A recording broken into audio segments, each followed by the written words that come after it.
পরিচয় পর্বটা সেরে নিয়ে। আমার নাম হচ্ছে আহমদুল্লাহ। আব্দুল মমিন ভাই। আব্দুর রহমান। দুজনে আব্দুর রহমান। মাশাআল্লাহ। আল্লাহর কাছে সবচেয়ে প্রিয় হচ্ছে দুইটি নাম, জানেননি? আর কি? আব্দুল্লাহ আর আব্দুর রহমান। আল্লাহর কাছে সবচেয়ে প্রিয় দুইটি নাম। তো আমার নাম হচ্ছে আহমদুল্লাহ, আমার বাড়ি কিশোরগঞ্জ। আমি লেখাপড়া করছি মাদ্রাসা লাইনে, মাওলানা মুফতি আইসিটির উপরে গ্রাজুয়েশন করা, আইইউটি থেকে, ইসলামিক ইউনিভার্সিটি অফ টেকনোলজি। আর প্রফেশনালি যদি বলি, প্রফেশনালি আমি একজন বক্তা মানুষ, ওয়াজ মাহফিল করি। ইউটিউবে যদি আপনারা সার্চ দেন, আমার প্রচুর বয়ান ইউটিউবে পাবেন। ইউটিউবে যদি সার্চ দেন, ইউটিউবতে এই জমানাতে আমরা সবাই ব্যবহার করি, তাই না? যে ইউটিউবে যদি সার্চ দেন, নেট আছে তো সিদ্দিক ভাই, না? নেট থাকে তো? এই যে আমার নাম লিখে সার্চ দেওয়ার সাথে সাথে আমার বয়ানগুলো চলে আসবে, দেখেন।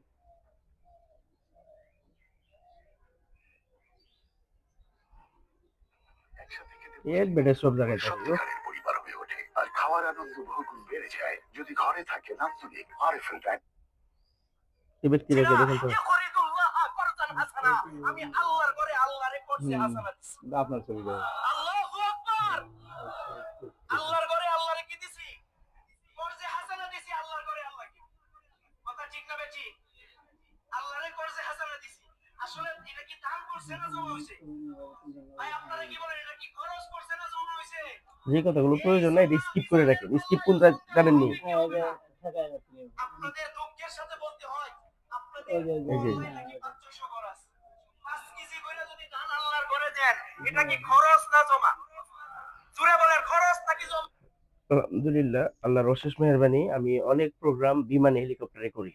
ওয়াজ মাহফিল প্রধান বক্তা হিসেবে আপনাদের সিরাজগঞ্জে বিভিন্ন জায়গাতে, উল্লাপাড়া, তারপরে বেলকুচি, শাহাদাতপুর, কামারখন্দ, বিভিন্ন জায়গাতে করি আর কি প্রোগ্রাম, ওয়াজ মাহফিলের সিজনে।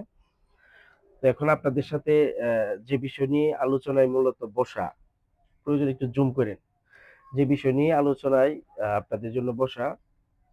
তো আমার পরিচয়টা মোটামুটি পাইছে। ভাইয়ের পরিচয়টা দেন। আমি মোহাম্মদ সিদ্দিকুর রহমান তালুকদার, জি। সিরাজগঞ্জ রোড, অবসরপ্রাপ্ত সেনাবাহিনী অবসরপ্রাপ্ত। ভাইজান? আমি রশিদ কুন্দান করছি, বাড়ি তালুকিয়া। তারুটিয়া। এই যে পাঁচলিয়ার পরেই তালুকিয়া। ও আচ্ছা আচ্ছা। ভাইজান?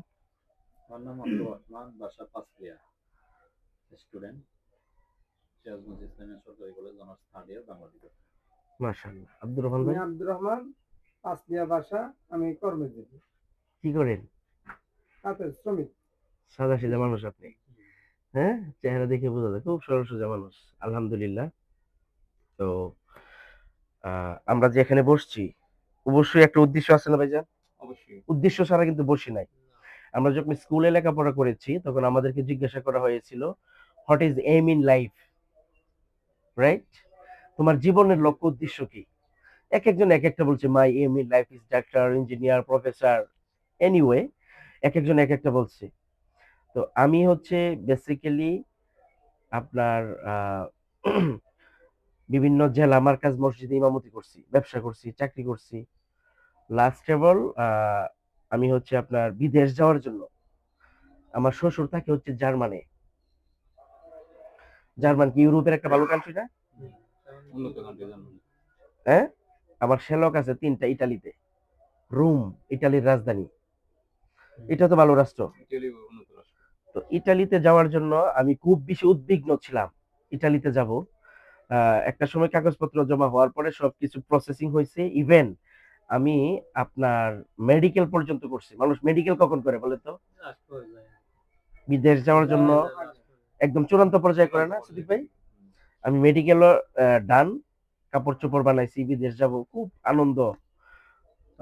বিভিন্ন জায়গাতে ছুটি ছাটা, বিদায় নেওয়া, কারণ আমার দিন ঘনিয়ে আসছে, আমি শুধু ফ্লাই করব। এমন সময় আমাকে একজন ভদ্রলোক বলল যে গণপ্রজাতন্ত্রী বাংলাদেশ সরকার অর্থ মন্ত্রণালয়ের আন্ডারে গভর্নমেন্টের একটা আর্থিক প্রতিষ্ঠান, যে আর্থিক প্রতিষ্ঠানে কাজ করে সৎ হালাল বৈধভাবে কোরআন হাদিস অনুযায়ী ইসলামী শরিয়া মোতাবেক আপনি এখান থেকে চমৎকার ইনকামের সুযোগ আছে। তো আমি ওনাকে বললাম যে আমি তো আসলে বিদেশ যাওয়ার জন্য এভরিথিং প্রসেসিং ডান, আমি এখন শুধু ফ্লাই করব। তারপরে যেহেতু আপনি বলছেন মানে কাজ করার উদ্দেশ্যে না, জাস্ট আপনার সাথে সাক্ষাতের উদ্দেশ্যে আমি আসতেছি, বন্ধু মানুষ যাইতেই তো পারি। যাইলাম। ওই ভদ্রলোক আমার সাথে আলোচনা করছে আপনার 3 থেকে 3.5 ঘন্টা, যিনি আমাকে ইনভাইট করেছে। তো ওনার ইনভাইটেশনে যাওয়ার পরে 3 সাড়ে 3 ঘন্টা আলোচনা করছে। 3 সাড়ে 3 ঘন্টা আলোচনার মধ্যে আমি 4টা বিষয় ফাইন্ড আউট করেছি। আব্দুর রহমান ভাই, কয়টা বিষয়? Number one, not only Bangladesh but also every country, more than 5% মানুষ যারা কিনা প্যাসিভ ইনকাম করে। পুরা পৃথিবীতে 5% লোক আছে যারা স্থায়ী ইনকাম করে। প্যাসিভের বাংলা হয়েছে স্থায়ী। ধরেন ফেসবুক আবিষ্কার করছে কে? Mark Zuckerberg. উনি যখন ফেসবুক আবিষ্কার করছে তখন ওনার ফ্রেন্ড সার্কেল, রিলেটিভ যারা আছে একদম ক্লোজেস্ট, তাদেরকে বলছি আমি এমন একটা সফটওয়্যার ফেসবুক নামক সার্ভার আবিষ্কার করছি, হ্যাঁ, কিয়ামত পর্যন্ত পৃথিবীর সমস্ত মানুষ ফেসবুক চালাবে, আমি একা একা ইনকাম গ্রহণ করব। অনেকে এটা বিশ্বাস করে নাই, লোড নিতে পারে নাই। আজকে সময়ের ব্যবধানে আমরা আমাদের প্রয়োজনে প্রত্যেকের কি ফেসবুক ইউজার না? আমরা ফেসবুক চালাই না? তো আমরা ফেসবুক কি মার্ক জুকারবার্গ ইনকাম পাবে এজন্য চালাচ্ছি? ফেসবুক কেন চালাই? আমরা আমাদের নিজেদের প্রয়োজনে। ফেসবুক চালাতে গেলে কি কিনতে হয়? এমবি কিনতে হয়, ডাটা কানেকশন ওপেন করতে হয়, রাইট? এখন মার্ক জুকারবার্গ কি একটা ইনকামের অংশ কি তার অ্যাকাউন্টে আলটিমেট ডিপোজিট হচ্ছে না? That is call passive income, right? ধরেন আপনার রুটে, এখন আপনাদের রুট তো এখানে ইন্টারচেঞ্জ হচ্ছে, বিভিন্ন ডেভেলপ ফরওয়ার্ড একটা এলাকা এটা। তো আপনাদের রুটে ধরেন একজনে 10 তলা 2টা বিল্ডিং করছে অথবা একটা বিল্ডিং করছে, বিল্ডিং ওয়ালা মারা গেছে বিল্ডিং কইরা কয়েকদিন পরে, বাড়ি ভাড়া কি বন্ধ আছে? তাহলে এটা কি স্থায়ী ইনকাম না অস্থায়ী ইনকাম? স্থায়ী ইনকাম। একটু রেসপন্স করবেন প্লিজ। তাহলে এটা হচ্ছে স্থায়ী ইনকাম। আর এই কয়েকটা ইনকাম আর হচ্ছে আপনার একজন ইউটিউবে মনিটাইজেশন পাইছে বা ফেসবুকে মনিটাইজেশন পাই না অনেকে, যত ভিডিও সার্ভে, ভিউয়ার্স, ফলোয়ার, সাবস্ক্রাইবারের কারণে ইনকাম হইতেছে। লাইক দেলোয়ার হোসেন সাইদি দুনিয়াতে নাই, ওনার ওয়াজ যত মানুষে শুনতেছে, লাইক, কমেন্ট, ফলোয়ার্স, ভিউয়ার্স বাড়ার কারণে ইনকাম ঢুকতেছে না? তো এভরিথিং কি ইনকাম? এটা প্যাসিভ, স্থায়ী ইনকাম কিনা? নায়ক মান না দুনিয়াতে নাই, নায়ক, গায়ক, খেলোয়াড়, একটা ছবি অথবা গান একবার রিলিজ হওয়ার পরে যত মানুষ দেখবে ওই ছবি বা গান, আজীবন ইনকাম পাবে না? তাহলে এটা কি ইনকাম হলো? স্থায়ী ইনকাম। এই কয়েকটা ইনকাম ছাড়া 95% people every country, not only Bangladesh, তারা করে হচ্ছে অ্যাক্টিভ ইনকাম বিকজ অফ অস্থায়ী income. Any kind of job, any kind of business, any kind of profession, every income sector only active income. ধরেন সিদ্দিক ভাই সেনাবাহিনীতে ছিল, সার্জেন্ট ছিলেন আর্মির, না? উনি আর্মির সার্জেন্ট ছিল, তখন উনি রেশন পাইতো, এখন কি পান? এখন পাই ওই রেশন পরিবর্তে টাকা দেয়। টাকা দেয়, ওকে। তাহলে তখন যে সুযোগ সুবিধা পাইতেন চাকরি রানিং থাকা অবস্থা, এখন কি ওইটা পান? ওই কিছু কম, মানে হাফ হাফ পান, মানে ওইটা তো পান না। ওকে, একজন ব্যক্তি চাকরি থাকা অবস্থায় যে সুযোগ সুবিধা পায়, চাকরি ছেড়ে চলে আসলে ওইটা কি পায়? ওইটা পরিপূর্ণ কি পায় না। ধরেন আপনি যে উনি এটা সরকারি চাকরি করে, সরকারি চাকরি বাংলাদেশে সোনার হরিণ বর্তমানে, এটা ভিন্ন বিষয়, এক্সেপশনাল পারসন। তো আপনি যে চাকরিটা করেন মুমিন আলী ভাই, যদি আপনি চাকরি 3 মাস না করেন, ছেড়ে দেন, বেতন দিবে? কোন ফেসিলিটিস পাবেন? ধরেন আব্দুর রহমান ভাই বড় একটা ব্যবসা করেন, যদি আপনি ব্যবসা প্রতিষ্ঠান 1 সপ্তাহ শাটার ডাউন রাখেন, ইনকাম পাবেন?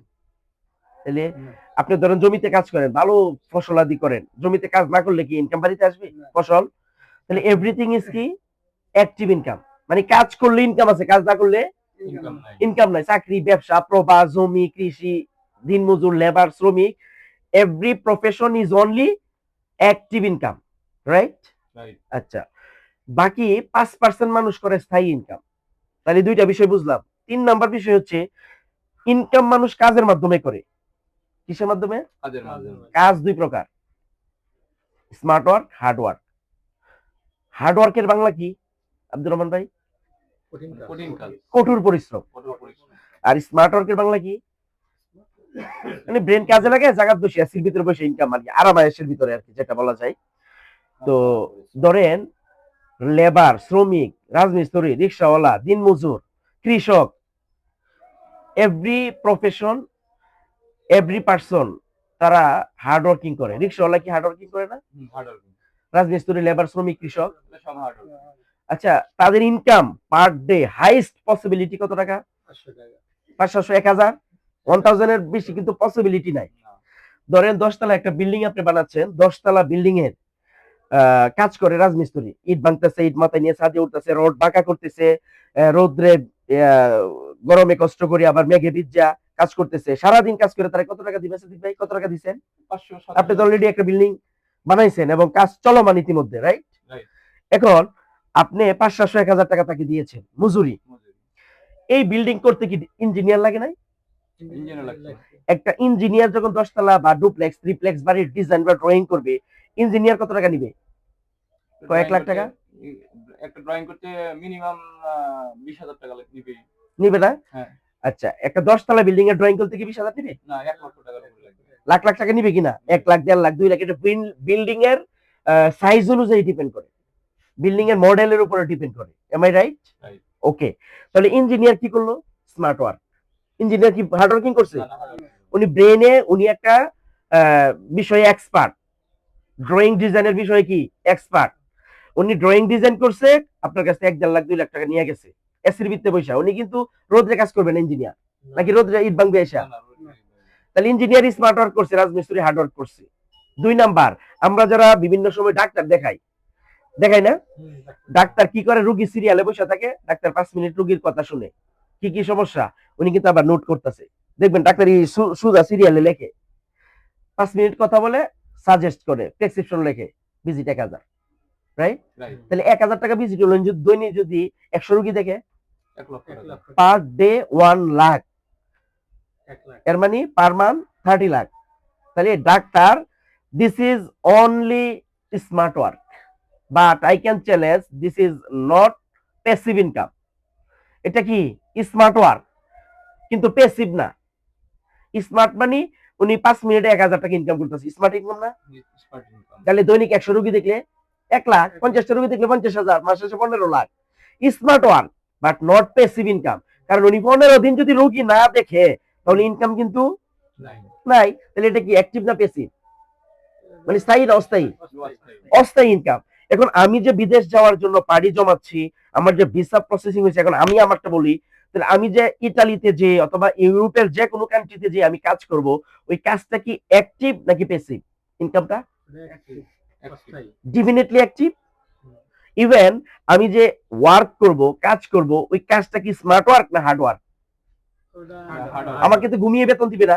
ইউরোপে যাই আর তাদের দেশে যাই, ঘুমিয়ে থাকলে কি আমাকে বেতন দিবে? ঘুমিয়ে থাকলে তো আমাকে বেতন দিবে না। তাহলে কাজটা হইছে হার্ড ওয়ার্ক, ইনকামটা হইছে অ্যাক্টিভ, রাইট? তো আমি যে প্রফেশনে এখন আছি আলহামদুলিল্লাহ, ওই প্রফেশনে আমি বুঝতে পেরেছি যে এখানে যদি আমি কাজ করি, 30 বছরে ইউরোপ কান্ট্রিতে থেকে আমি যে ইনকাম ক্রিয়েট করব, আমি যে অ্যাচিভমেন্টে আসব, ওই ইনকাম বাংলাদেশে থেকে আমি এটা সর্বোচ্চ 5 থেকে 6 বছরে করব। এটা আমি ভীষণ মিশন এভরিথিং ক্লিয়ার হওয়ার পরে আমি ফাইনালি ডিসিশন মেকিং করছি, আমি ইতালিতে যাব না। বিষয়টা কিন্তু বুঝছেন? তাহলে ইতালিতে আমার কি যাবো না যে বলছি, এটা কি মুখে বললেই হবে না? আমার জন্য টাকা জমা দেওয়া হয়েছে না? প্রসেসিং এর জন্য কি কস্টিং বলেন, খরচ বলেন, হয়েছে না? এখন আমি যখন বললাম আমি ইতালিতে যাব না, তখন আমার ফ্যামিলি, আত্মীয় স্বজন, বাড়ি ঘর, শ্বশুর শাশুড়ি সবাই বলতেছে যে কেন যাবে না? আমি বলছি আমি হার্ড ওয়ার্কিং করবো না এবং অ্যাক্টিভ ইনকাম করব না। আমি বাংলাদেশে এমন একটা ইনকামের সিস্টেম পেয়েছি যেখানে বাংলাদেশে থেকে, এই কথাগুলো শুনো, নেক্সট টাইম কিন্তু আমি আর প্ল্যান দেখাবো না, কেন বৈশা বৈশা আরেকজনের মাথার মধ্যে লবণ দিয়া বড়ই খাইবা, কামাইব না কিন্তু। দ্বিতীয় কথা হইছে, আমি বাংলাদেশে থেকে ডবল ইনকাম করব। তখন আমাকে আমার শ্বশুর বলেন, শাশুড়ি বলেন, সবাই প্রশ্ন করছে, ক্যান ইউ ইমাজিন? আমি বলছি ইনশাআল্লাহ I can challenge after 5 and 6 year going to be 7 digit income in Bangladesh, no doubt about, ইনশাআল্লাহ। অর্থাৎ বাংলাদেশে থেকে 7 ডিজিট ইনকাম করব 5 থেকে 6 বছর পরে, per month, every month, no doubt about. 7 digit মানে কি আব্দুর রহমান ভাই বলেন তো, if you don't mind? 7 digit জানেন 7 ডিজিটের মানি জানেন? না জানলে বলেন, এর লজ্জার কিছু নাই। ওকে, সিদ্দিক ভাই জানেন? ওই 7 ডিজিটের 7টা বিষয়ে 7টা সংখ্যা। সংখ্যা। ডিজিট মানে কি? এই যে উনি বলছে ডিজিট মানে কি? ডিজিটের বাংলা কি? সংখ্যা। 7 মানে কি? 7, রাইট? তাহলে একক, দশক, শতক, হাজার, উজুত, লক্ষ, নিযুত। 10 লাখ লিখলে 7টা সংখ্যা লাগে না? 12 লাখ লিখলেও 7টা লাগে, অর্থাৎ 1 কোটি বলতে 7 সংখ্যা লাগে। This is call 7 digit. অর্থাৎ 10 লাখ টাকার উপর 10 লাখ থেকে 1 কোটি টাকা ইনকামকে 7 ডিজিট বলে স্মার্ট ভাষায়। আর 1 লাখ থেকে 9,99,999 টাকা পর্যন্ত হয়েছে 6 ডিজিট। এটা স্মার্ট ভাষা আর কি। অনেকে 1 কোটি বলে, কিন্তু স্মার্ট যারা 1 কোটি বলে না, 1 ক্রো। 1 ক্রো, এটার আরো সংক্ষিপ্ত হয়েছে 1 সি। 1 সি মানে কি? 1 ক্রো। ক্রো মানে কোটি। ওকে, তো আমি বললাম যে আমি বাংলাদেশে থেকে ইনশাআল্লাহ 7 ডিজিট ইনকাম করাবো আফটার 5 and 6 ইয়ার ইনশাআল্লাহ। তখন আমাকে বলতেছে, can you imagine how possible? ইতালিতে জার্মানি থেকে 10 লাখ টাকা ইনকামের স্বপ্ন দেখতে পারি না, তুমি বাংলাদেশে, এর মানে তোমার ব্রেনে মানে কিছু ঢুকছে, ওয়াশ করছে, গাঁজা খাইছো নাকি? মানে এরকম ধরনের কথাবার্তা বলার কথা না? 10 লাখ টাকা ইনকাম। এখন আমি প্রশ্ন করলাম আমার আব্বা আম্মু, শ্বশুর শাশুড়ি যারা আমাকে প্রেসার ক্রিয়েট করেছে, যে আপনার কি বলে আজ থেকে 30-40 বছর আগে আপনারা যখন চাকরিতে প্রথম ঢুকে তখন বাড়িতে কমিউনিকেশন করছেন কিভাবে? তখন তো চিঠির মাধ্যমে যোগাযোগ। 91 চিঠির মাধ্যমে যোগাযোগ। চিঠি আসতে কতদিন লাগছে? তাও দেখা যাচ্ছে যে 10-15 দিন লেগে গেছে। 15 দিন। আবার উত্তর যাইতে কতদিন লাগছে? 15 দিন। 15 দিন। এর মানে সব মিলে 1 মাস। 1 মাস। তাহলে আপনি বাংলাদেশ থেকে যদি চিঠি আসতে 1 মাস লাগে এক জেলা থেকে আরেক জেলা, রাইট? রাইট। আপনি তো প্রত্যক্ষ চিঠি লিখছেন অলরেডি। হ্যাঁ। আমি চিঠির যুগটা শেষে পাইছি কিন্তু লিখি নাই কোনোদিন, কারণ আপনার তুলনায় বয়স আমরা অনেক জুনিয়র। আমার যুগটা চলে আসছে চিঠির উপরে। মোর সিনিয়র পারসন মোবাইলটা আপনি। চলে আপনার 2003 সালের দিকে আমরা মোবাইল পাইছি হাতে। 2003 সালে। 3 সালের দিকে। ওকে, এখন যে বিষয়টা বলবো সেটা হচ্ছে আপনি তাহলে 15 দিন আর 15 দিন 1 মাস লাগছে। আবার বিদেশ থেকে যদি চিঠি আসছে Saudi, Malaysia, Singapore, Dubai, Kuwait, ওই এরকমই 20 আরো দিন, বেশি লাগছে, 20 দিন বা 30 দিনের রাইট? এভারেজে 1.5-2 মাস। 1.5 মাস। এখন আমার প্রশ্ন হলো, ওই 40 বছর আগে ওই ব্যক্তিগুলোকে যদি বলা হতো যে এমন একটা ডিভাইস ক্রিয়েট হচ্ছে, যেমন এটা একটা ডিভাইস, এটা একটা কি ডিভাইস, এরকম একটা ডিভাইস ক্রিয়েট হচ্ছে যে ডিভাইসের মাধ্যমে Malaysia, Singapore, Dubai, Kuwait, Saudi বৈশা তোমার মা বাবা বউ বাচ্চা কি করে এটা দেখতে পারবা। 30-40 বছর আগে বললে কি তারা বিশ্বাস করতো না? পাগল কইতো। ওই সিচুয়েশনে কইতো না যে পাগল গাঁজাখুর। বাট আজকে সময়ের ব্যবধানে আইসিটি ডেভেলপ হওয়ার কারণে, information communication and technology develop হওয়ার কারণে পুরো পৃথিবীটা কি হাতের মুঠে না? Communication system is very easy, all Bangla, all country, every country, right? তাহলে এটা কি প্রযুক্তির কারণে না? প্রযুক্তির কারণে সারা পৃথিবীর যোগাযোগ ব্যবস্থা হাতের মুঠে। আগে বিদেশ গেছে মানুষ কিসে? আপনাদের আমলে আপনার বাচ্চা ছাড়া হজে গেছে কিভাবে? তখন হজে গেছে আপনার জাহাজ, পায়ে হেঁটে। কতদিন লাগছে? জাহাজে হেঁটে যেতে লাগছে তাও প্রায় 6 মাস, আর এমনি জাহাজে 1-1.5 মাস মতো লেগে গেছে। ওকে, 1-1.5 মাস বলেন আর 6 মাস বলেন, লং টাইম। Long time. এখন কতক্ষণ লাগে? এখন তো 3-4 ঘন্টার ভিতরে পৌঁছে যাচ্ছে। আমরা গত মাসে উমরা করে আসছি, 442 জন লোক।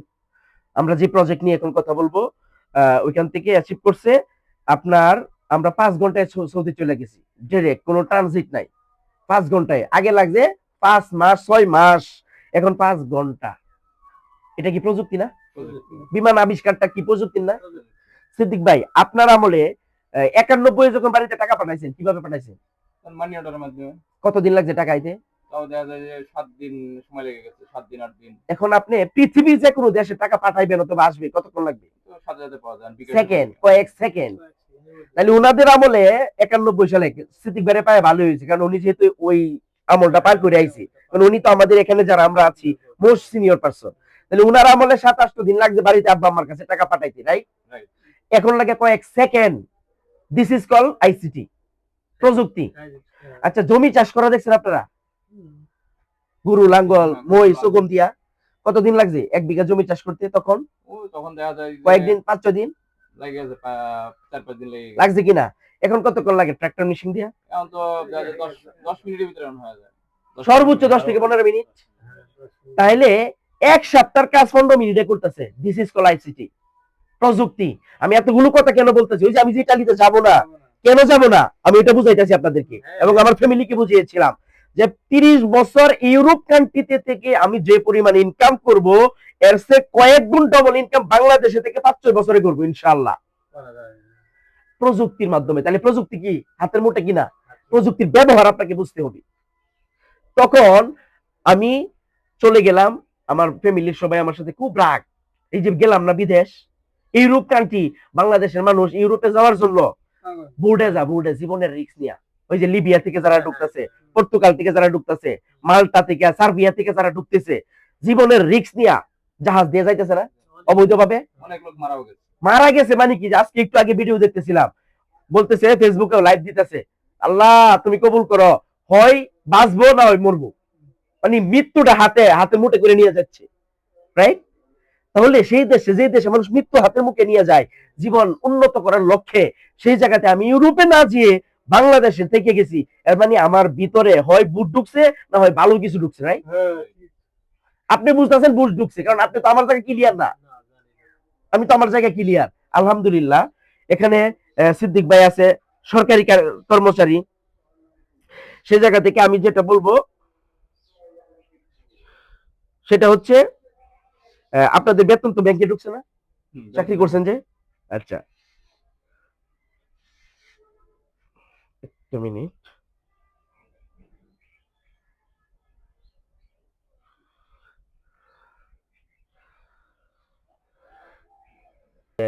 লোগো সবাই দেখেন, হ্যাঁ? ডাচ বাংলা ব্যাংক। কোন ব্যাংক? ডাচ বাংলা। ডাচ বাংলা। আমাদের স্যালারিটা ডাচ বাংলাতে ঢুকে, কারো ইসলামী ব্যাংকে, মানে যে যে ব্যাংকের সাথে ইয়ে করে দেয়, লিঙ্ক আপ করে দেয়, যার যে ব্যাংক আছে। আমি ডাচ বাংলাটা হচ্ছে যেহেতু ওপেন, সব জায়গায় পাওয়া যায়, ডাচ বাংলাতে অ্যাভেলেবেল, এই জন্য আমি ডাচ বাংলাতে অ্যাকাউন্ট করছি। ডাচ বাংলাতে আমাদের স্যালারিটা ঢুকে। সিদ্দিক ভাই একটু খেয়াল করবেন, কয় তারিখে কত টাকা ঢুকছে? কলম দেন। First year commission in monthly business by 30,717 টাকা। 9/1/2025। 9/1/2025 কত টাকা ঢুকছে? 3,30,617 টাকা। ক্লিয়ার? এটা কি ফেক না ব্যাংকের স্টেটমেন্ট? ব্যাংকের স্টেটমেন্ট। ঠিক আছে, এটা হচ্ছে ব্যাংকের স্টেটমেন্ট, রাইট? Right. জানুয়ারি 9 তারিখে ঢুকছে 3,30,617 টাকা।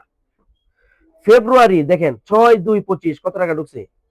1,19,984। তারিখ? তারিখ হলো 6/2/2025, 4:48। রাইট। এটা দেখেন কত তারিখ? 11/2/2025। কত টাকা ঢুকছে? 3,48,934। তাহলে 11/2/25 ঢুকছে 3,48,000, আর কত 6/2/25 ঢুকছে 1,19,000 একই মাসে, এক সপ্তাহের ব্যবধানে। এই ইনকামটা কি ইউরোপের চেয়ে ভালো না খারাপ? ভালো। স্ট্যান্ডার্ড কিনা? ডাইল ভাত খাওয়ান যেত না 4-5 লাখ টাকা দিয়ে মাসে? ডাইল ভাত খাওয়ান যাবে আব্দুর রহমান ভাই?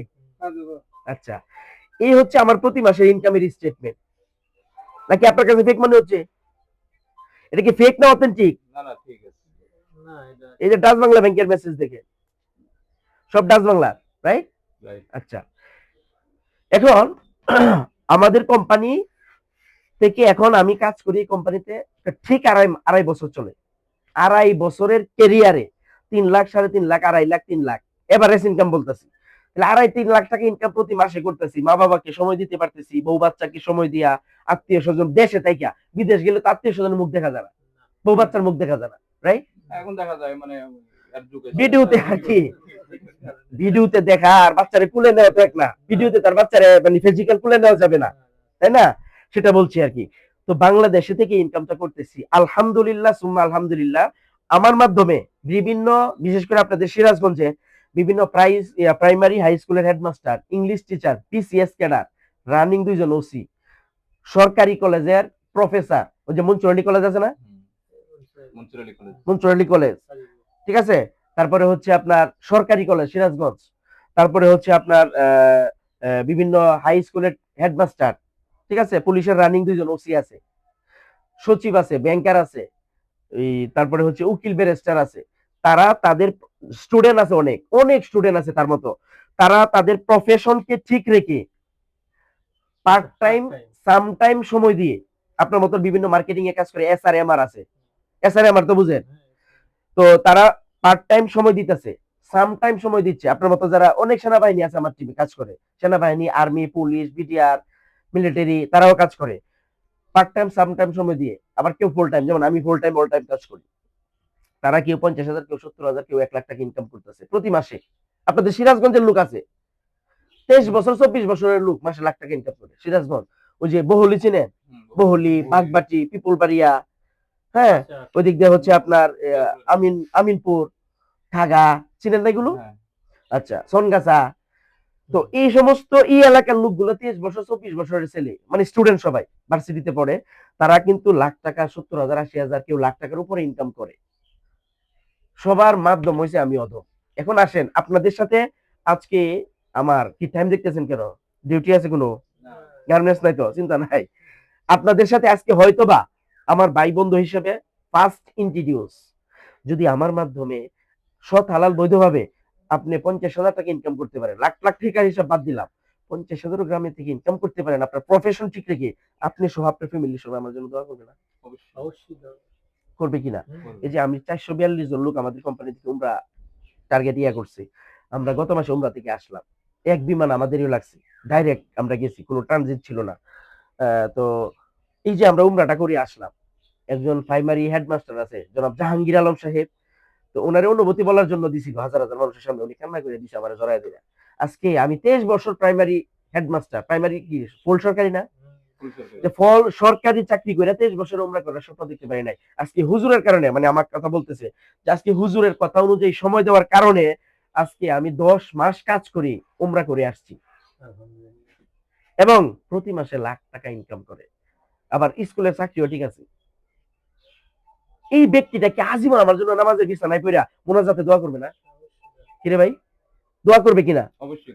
আজকে আপনাদের সাথে যেমন আম্মার ভাই আপনার কথা আমাকে কয়েকদিন বলছে, আপনার কথা আমাকে শামসুল ভাই বলছে, আপনাদের দুইজনের কথা যে আব্দুর রহমান আল্লাহর বান্দা, রহমানের বান্দারে দিয়ে আইতেছি, আমাকে রাইহান কয়েকদিন বলছে। আমার উদ্দেশ্য হলো আল্লাহ এক একজনকে দিয়ে এক এক খেদমত নিবে। তো আমার মাধ্যমে যদি আপনি ভালো ইনকাম করতে পারেন, তাহলে আপনি গরিব দুঃখী মানুষের পাশে দাঁড়াইতে পারবেন। টাকার জীবনে কেন দরকার? এখন সিদ্দিক ভাই যদি বলে আমি রিটায়ার্ড হয়েছি, বাড়ি গাড়ি করছি, সুইমিং পুল করছি, আমি এস্টাবলিশ, ঠিক আছে, this is personal happiness, but ওনার কারণে অ্যানাদার পারসন যারা আছে, ওনার নেইবার্স যারা আছে, তারা কিন্তু হ্যাপিনেস না। অর্থাৎ আপনার এই এলাকাতে রমজান মাসে রোজা রেখে অনেক গরিব আছে না, অনেক ফ্যামিলি আছে না, ভালো ইফতারি সেহরি করতে পারে না? নাই? অনেক আছে। তাহলে আপনি হয়তো ভালো ফল ফ্রুট দিয়ে ভালো ইফতারি করতেছেন রোজার মাসে, ভালো সেহরি খাচ্ছেন, সারাদিন রোজা রাখবেন। অনেক ফ্যামিলিতে আছে কোন রকম ডাল ভাত খায় সেহরি খাইতেছে, কোন রকম বুট মুড়ি খায় ইফতারি করতেছে। তাদেরকে 1,000 2,000 ফ্যামিলিকে আপনি যদি ভালো ইফতারি সেহরির ব্যবস্থা করে দেন, এটা কি সওয়াবের কাজ না? মানব সেবা, সমাজ সেবা হবে না? সদকায়ে জারিয়া হবে না? আপনি কুরবানি ঈদের দিন দেখছেন কত গরিব লোক 2 টুকরা গোশতের জন্য দৌড়াদৌড়ি করে? দেখছেন কি আপনারা? আপনার এলাকাতে যারা সামর্থ্য নাই, কুরবানি দিতে পারে না, 1,000 ফ্যামিলি, 2,000 ফ্যামিলি, মানে আপনার যেটা ক্যাপাবিলিটি আছে, আপনি যতটুকু ক্যাপাবল, আল্লাহ যদি ওই সামর্থ্য আপনাকে দান করে, 1,000 ফ্যামিলিকে যদি ভালো 5 কেজি করে গরুর মাংস দেন, যে তোমরা মানুষের বাড়ি বাড়ি যাওয়া লাগবে না, মানুষের কাছে গিয়া হেয় প্রতিপন্ন হইতে হবে না, ছোট হতে হবে না, আমি তোমাদের বাড়িতে আল্লাহর রহমতে ইনশাআল্লাহ পৌঁছায় দিব। আপনি একটা সংগঠন তৈরি করে প্রত্যেক বাড়িতে বাড়িতে 5 কেজি করে গরুর মাংস কিনে দিয়ে, মানে পাঠাইয়া দেন, গরু জবাই করে। এটা কি তাদের কলিজা ফেটে আপনার জন্য দোয়া বের হবে না? অবশ্যই। কারণ অনেক গরিব আছে বাংলাদেশে এখন পর্যন্ত সারা বছর গোশত কিনে খেতে পারে না, আছে না ভাই? ভালো ভালো ফ্যামিলি এখনো খেতে পারে না, দাম তো 800 টাকা কেজি। সব ফ্যামিলিতে তাহলে আপনি এই কাজটা করার জন্য আপনার কি দরকার? অর্থ দরকার না? যেমন আপনি চাকরি করছেন, রিটায়ার্ডে আসছেন, উমরা বা হজ করার সুযোগ হয়েছে? না, এখনো সুযোগ হয়নি। চিন্তা করেন, উনি কিন্তু এস্টাবলিশ পারসন, এখনো সুযোগ হয় নাই। আমার বয়স মাত্র 30 চলে, আমি কিন্তু প্রতি বছর আল্লাহর রহমতে হজ করতেছি, প্রতি বছর। এটা কি একজন মুসলমান হিসাবে অনেক বড় চাওয়া পাওয়া না নাকি? বিশাল তো হবে। আল্লাহর ঘর তোয়াফ করা, নবী রোজা জিয়ারত করা, আমার মাধ্যমে শত শত ব্যক্তি প্রতি বছর হজ করতেছে, চাওয়া পাওয়া না এটা? তাহলে আমার মাধ্যমে যেন কিছু ব্যক্তি আল্লাহর ঘর তোয়াফ করতে পারে, যে নবীর শাফায়াত ছাড়া কাল হাসরের মাঠে আমরা জান্নাতে যেতে পারবো না, হাউজে কাউসারের পানি না খেলে তৃষ্ণা নিবারণ হবে না, সেই নবী হাউজে কাউসারের পানি পান করাবে, আমার উসিলায় যেন কিছু ব্যক্তি পবিত্র উমরা হজ সম্পূর্ণ করতে পারে এবং প্রতি মাসে ভালো একটা ইনকাম করে তাদের সংসার ভালো পরিচালনা করতে পারে। আপনি ভালো ইনকাম করলে আপাতত মন যাইবে, আর যদি ইনকাম থাকে, ইনকাম না থাকে, সংসারের অভাব থাকে, আপনার অশান্তি লাগবে, আপাতত মন বসবে না। কি ভাই কথা ঠিক না ভাই? তো আমি কিছু ব্যক্তির ইনকামের মাধ্যম হইতে পারছি। আপনাদের সিরাজগঞ্জে আছে মুফতি আম্মার সাহেব, আপনার পার্সোনাল পরিচিত লোক না? আমার ছোট ভাই। ওনার সাথে আমার পরিচয় হচ্ছে আজ থেকে 4 মাস আগে, না 5 মাস, 4 মাস বা 5 মাস আগে ওনার সাথে আমার পরিচয়। ওনার মাদ্রাসার মাহফিলে প্রধান বক্তা আমি। তো ওনারে আমি বললাম যে এই সিস্টেম আছে, শরিয়া সিস্টেম, কোরআন হাদিস অনুযায়ী হালাল ইনকামের সিস্টেম আছে। তো ওনাকে আমি যেই মাসে ঢুকাইছি ওই মাসে ওনারে আমি ইনকাম করাইছি কত টাকা? 23,000। যে মাসে ঢুকাইছি ওনার স্টেটমেন্ট আছে, চাইলে আপনারা পরে দেখে নিয়েন। তারপরে পরের মাসে কত পাইছে? এরপরে 51,000। এক মাসে ইনকাম 51,000। তাইলে প্রতি মাসে কিন্তু 20, 21, 23, পরের মাসে 51, 3 নম্বর মাসে। রায়হান প্রথম মাসে কত পাইছে ভাইয়া? 20,000। ঠিক আছে, সে 20,000 টাকা ইনকাম পাইছে প্রথম মাসে। তাহলে এই যে একজন হুজুরের ইনকাম কয় টাকারই ভাই? হুজুরদের তো ইনকাম সীমিত, টানা চলাফেরা, নুন আনতে পান্তা ফুরায়। আজকে সেই ব্যক্তিরা যদি আমার মাসে 50,000 টাকা আমার কারণে ইনকাম করে, বলেন ওই ব্যক্তির কি আজীবন আমাকে মাথায় তাজ বানায় রাখবে না?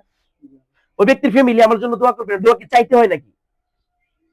বলে না, দোয়া কি চাইতে হয় না? ওটু বের হয়, চলে আসে না?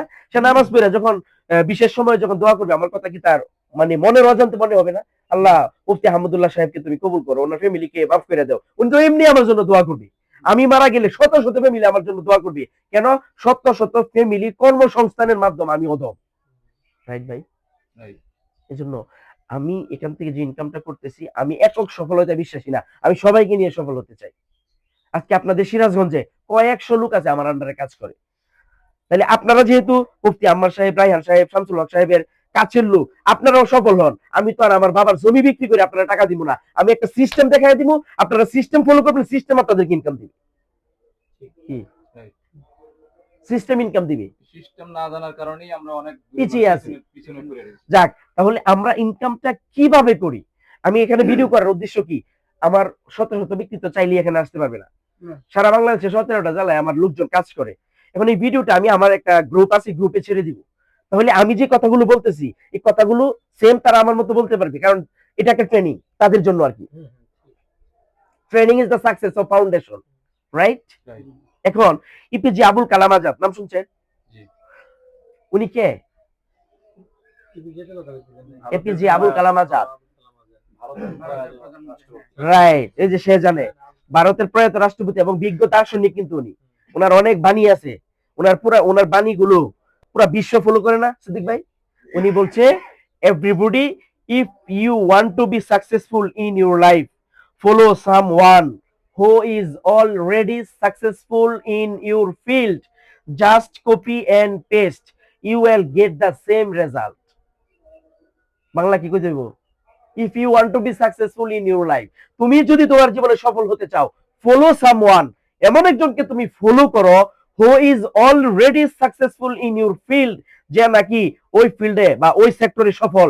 জাস্ট কপি এন্ড পেস্ট, তুমি ওই ব্যক্তিকে কপি করো এবং পেস্ট করো, you will get the same result. Dear brother, আপনার জীবনেও কিন্তু ওই সফল ব্যক্তির মতো রেজাল্ট আসবে। So my dear audience and brother, one right decision can change your future. একটি সঠিক সিদ্ধান্ত, একটি সঠিক প্ল্যাটফর্ম আপনার জীবন পরিবর্তন করে দিতে পারে। M I right? সো আমি এখান থেকে কিভাবে ইনকাম করি? মুফতি আম্মার সাহেব 3 মাস পর থেকে কিভাবে 51,000 টাকা মাস ইনকাম করতেছে। সে কিন্তু স্টুডেন্ট, এখনো তার লেখাপড়া রানিং, আমারও লেখাপড়া রানিং, এই যে আব্দুর রহমানের লেখাপড়া রানিং। ঠিক আছে, তাহলে আমরা কিভাবে ইনকাম করি? আপনারাও যেমন আপনি বলছেন যে আমি অবসর টাইম বসে থাকি, তাহলে আপনার এই অবসর টাইমটা যদি ভালো ইনকাম করতে পারেন, গরিব দুঃখী মানুষের খেদমত করতে পারেন, মসজিদ মাদ্রাসা করতে পারেন, সমাজ সেবা মানব সেবা করতে পারেন, ওইটাকে আরো বেশি সময় টাকা দিবে না? টাইম ইনভেস্ট হবে না? আপনারা কিন্তু অনেক সময় টাইম ওয়েস্ট করেন, আমি দেখছি। ওই যে ফেসবুক টিপতেছেন, ভিডিও দেখতেছেন, this is called time waste. আর টাইম ওয়েস্ট আর টাইম ইনভেস্ট দুটো কিন্তু এক না। ওয়েস্ট মানে কি? নষ্ট করা, আর ইনভেস্ট বিনিয়োগ করা। তাহলে আপনি যদি সময় বিনিয়োগের মাধ্যমে কিছু ব্যক্তি আপনার মাধ্যমে ফাইন্যান্সিয়াল ফ্রিডম হয় বা উপকৃত হয় অর্থনৈতিক ভাবে, এটা কি আপনার নাজাতের উসিলা হতে পারে না? সো আমি আপনাদেরকে বলবো কিভাবে আমরা এখান থেকে ইনকামটা করি, সিস্টেমটা কি? এতক্ষণ তো আমি আমার অ্যাচিভমেন্ট নিয়ে কথা বলছি ভাই। ডোনাল্ড ট্রাম্প কি করছে, ইলন মাস্ক কি করছে, মার্ক জুকারবার্গ কি করছে, বারাক ওবামা কি করছে, this is not my fact, this is নয় মাই ম্যাটার। এটা আমার ম্যাটার না। আমি কি করতে পেরেছি গরিব দুঃখীর জন্য, মা বাবার জন্য। আমি সামনের বছর আমার মা বাবাকে নিয়ে আমি উমরা হজে যাব, বড় হজে যাব। কারণ প্রতি প্রতি বছর আমি তো হজ করতেছি, আব্বা আম্মুকে নিয়ে যাব। মজার একটা ফিলিংস আপনাদেরকে শেয়ার করি, সেটা হচ্ছে এই যে গত বছর আমি সারা জীবন দেখছি ছোট চোখে আমার বাবা হয়েছে বাঘে কোরবানি দেয়। শরীরকে বুঝেন, আমাদের এলাকাতে শরীরকে কোরবানি দেয় আর কি। এখানেও মানে সব জায়গায় 4-5 জনে মিল্লা, বায়া সারি চাচা মাচারা মিল্লা দেয় না, একটা গরু কিনে 7 জনে 6 জনে 5 জনে দেয়। এভাবে দেখে আসছি। তো এই বছর আমার বাবা আমাকে কল দিছে যে গরু ইয়ে করতে হবে, কিনতে হবে। গরু কিনা না ঈদের আগে কোরবানি ঈদে। আমি বলছি যে এবার শরীর কোরবানি শরীরের মাঠে যাওয়ার দরকার নাই। আব্বা বলতেছে কেন কোরবানি দিবা না, টাকা নাই? আমি বলছি কোরবানি দিব কিন্তু শরীর দিব না, কারণ ওই যোগ্যতা অভিজ্ঞতা এবং সামর্থ্য আল্লাহ তাআলা দিয়েছে। 1,80,000 টাকা দিয়া 1,80,000 টাকা দিয়া গরু কিনছি, ঘরে বইলা দিছি আব্বা আম্মুকে। শুধু ডেক্সিতে গোস্ত যাবে, ফ্রিজে কোনো গোস্ত যাবে না, গোস্ত কোনো ফ্রিজিং হবে না। শুধু খাবারের গোস্ত রেখে সব গরিব মিসকিনকে দিয়ে দিবা। কারণ আমাকে আল্লাহ এমন সামর্থ্য দিছে যে কোনো সময় 10 কেজি গরুর গোস্ত কেনার সামর্থ্য আছে। এমন গরিব আছে 1 কেজি কেনার সামর্থ্য নাই। আজকের দিনে যদি ওই গরিবকে তুমি 1 কেজি গোস্ত দিতে পারো, তোমার জন্য সেই গরিব খেয়ে কলিজাটা ঠান্ডা হইব, দোয়া করবো। কি ভাই? Right. আমার এই যে 1,80,000 টাকা দিয়ে গরুর গোস্ত কিনছি, আপনার ওনার চোখে কিন্তু পানি টলমল করতেছে। 1,80,000 টাকা দিয়ে গরু কিনছি, বলছি কি ডেক্সিতে যে গোস্ত, ডেক্সি বুঝেন তো, পাত্র, শুধু পাকের জন্য গোস্ত রাখা, ফ্রিজিং হবে না কোনো গোস্ত। কত গরিব আছে গোস্ত কিনা খাইতে পারে না, তারা মানুষের দরবারে গিয়ে হাহাকার করতেছে, তাদেরকে গোস্ত দেও। তাহলে আমার যতটুকু সামর্থ্য ছিল 1,80,000 দিছি, সামনে নিয়ত করছে আরো বাড়াবো এটারে। তাহলে এটা কি ভালো কাজ না ভাই? তাহলে আমার মাধ্যমে যদি আপনি ইনকামটা করতে পারেন, তাহলে আপনি এই কাজগুলা করলে, আপনার এলাকা যদি আপনি এই কাজগুলা করেন, আমি সওয়াবের ভাগী হব না? অবশ্যই। পবিত্র কোরআনে আছে মান জাআ বিল হাসানাতি ফালাহু আশরু আমসালিহা। তুমি যদি কাউকে নেক কাজের পথ দেখাও, ওই ব্যক্তি নেক আমল করে যে পরিমাণ সওয়াব পাবে, নেকি পাবে, সম পরিমাণ নেকি আল্লাহ তোমার অ্যাকাউন্টে জমা করে দিবে। ঠিক কি না? আল্লাহ বলেন ইউকরিদুল্লাহ কারযান হাসানা, আমি আল্লাহকে তোমরা কর্জে হাসানা দাও। তাহলে আল্লাহর অ্যাকাউন্টে জমা করতে হবে, কারণ আমার তো কাল কিয়ামতের মাঠে মিজানের পাল্লায় আমার আমলনামা ওজন দেওয়া হবে না। فأما من ثقلت موازينه فهو في عيشة راضية وأما من ثقلت موازينه فأمه هاوية وما أدراك ما هي نار حامية। আল্লাহ বলেন যে কাল কিয়ামতের মাঠে মিজানের পাল্লায় তোমাদের আমলকে ওজন দেওয়া হবে। যদি তোমাদের আমল নেক আমলের পাল্লা ভারী হয়, ফাহুয়া ফি আইশাতির রাদিয়া, আমি আল্লাহ তোমাদের উপরে সন্তুষ্ট ঘোষণা করব। ওয়া আম্মা মান খাফফাত মাওয়াজিনহু, যদি মিজানের পাল্লায় বদের গুনার পাল্লা ভারী হয়, ফা উম্মুহু হাবিয়া, তোমার ঠিকানা হবে হাবিয়া নামক জাহান্নাম। ওমা আদরাকা মা হাবিয়া, তোমরা কি জানো হাবিয়া কি জিনিস? আল্লাহ বলেন নারুন হামিয়া, হাবিয়া হইছে এক উত্তপ্ত আগুনের ময়দান। তাহলে ওই মিজানের পাল্লায় আজকে যে আমি 10 জন ব্যক্তিকে 1 কেজি করে গরুর মাংস দিলাম, 10 জন ব্যক্তিকে ইফতারির ব্যবস্থা করে দিলাম, 10 জন ব্যক্তিকে আমি সেহরির ব্যবস্থা করে দিলাম, এটা কি মিজানের পাল্লায় নেক আমলে ওজন হবে না ভাই? গরমের কারণে দেখবেন যে মসজিদে কারেন্ট থাকে না, নামাজের পরে মানুষ সুন্নত পড়ে না, বের হয়ে যায় অতিষ্ঠ হইয়া। 50টা মসজিদ আপনি আসি কিনা দেন, সামর্থ্য থাকলে আর কি আইপিএস লাগাই দেন, তারা স্বস্তিরে লম্বা কেরাত, লম্বা রুকু, লম্বা সেজদা, কোরআন তেলাওয়াত, নামাজ, ইবাদত করবে, নাকি পাবেন না? তাহলে এই জন্য এই যতগুলো কাজ কথা বললাম, এই জন্য কি টাকা দরকার কিনা? টাকা ছাড়া এগুলো হবে? কোরআনে আল্লাহ বলছে রব্বানা আতিনা ফিদ দুনিয়া হাসানা, তোমরা আমি আল্লাহ তাআলার কাছে দুনিয়ার হাসানা চাও, সৎ ইনকাম চাও। আরেক আয়াতের মধ্যে আছে ফাইজা কুদিয়াতিস সালাতু ফান্তাশিরু ফিল আরদ, নামাজ পড়ে তোমরা জমিনে ছড়ায় পড়ো রিজিকের জন্য। কি জমিনে এগুলা শুনছেন না আগে? এখন আপনি আমরা এখান থেকে কিভাবে ইনকাম করি, সিস্টেমটা কি, এই সিস্টেমটা নিয়ে আমি এখন আপনাদের সামনে কথা বলবো। আমার আলোচনা চলাকালীন সময় আপনাদের ভিতরে কিছু প্রশ্নের উদয় হতে পারে।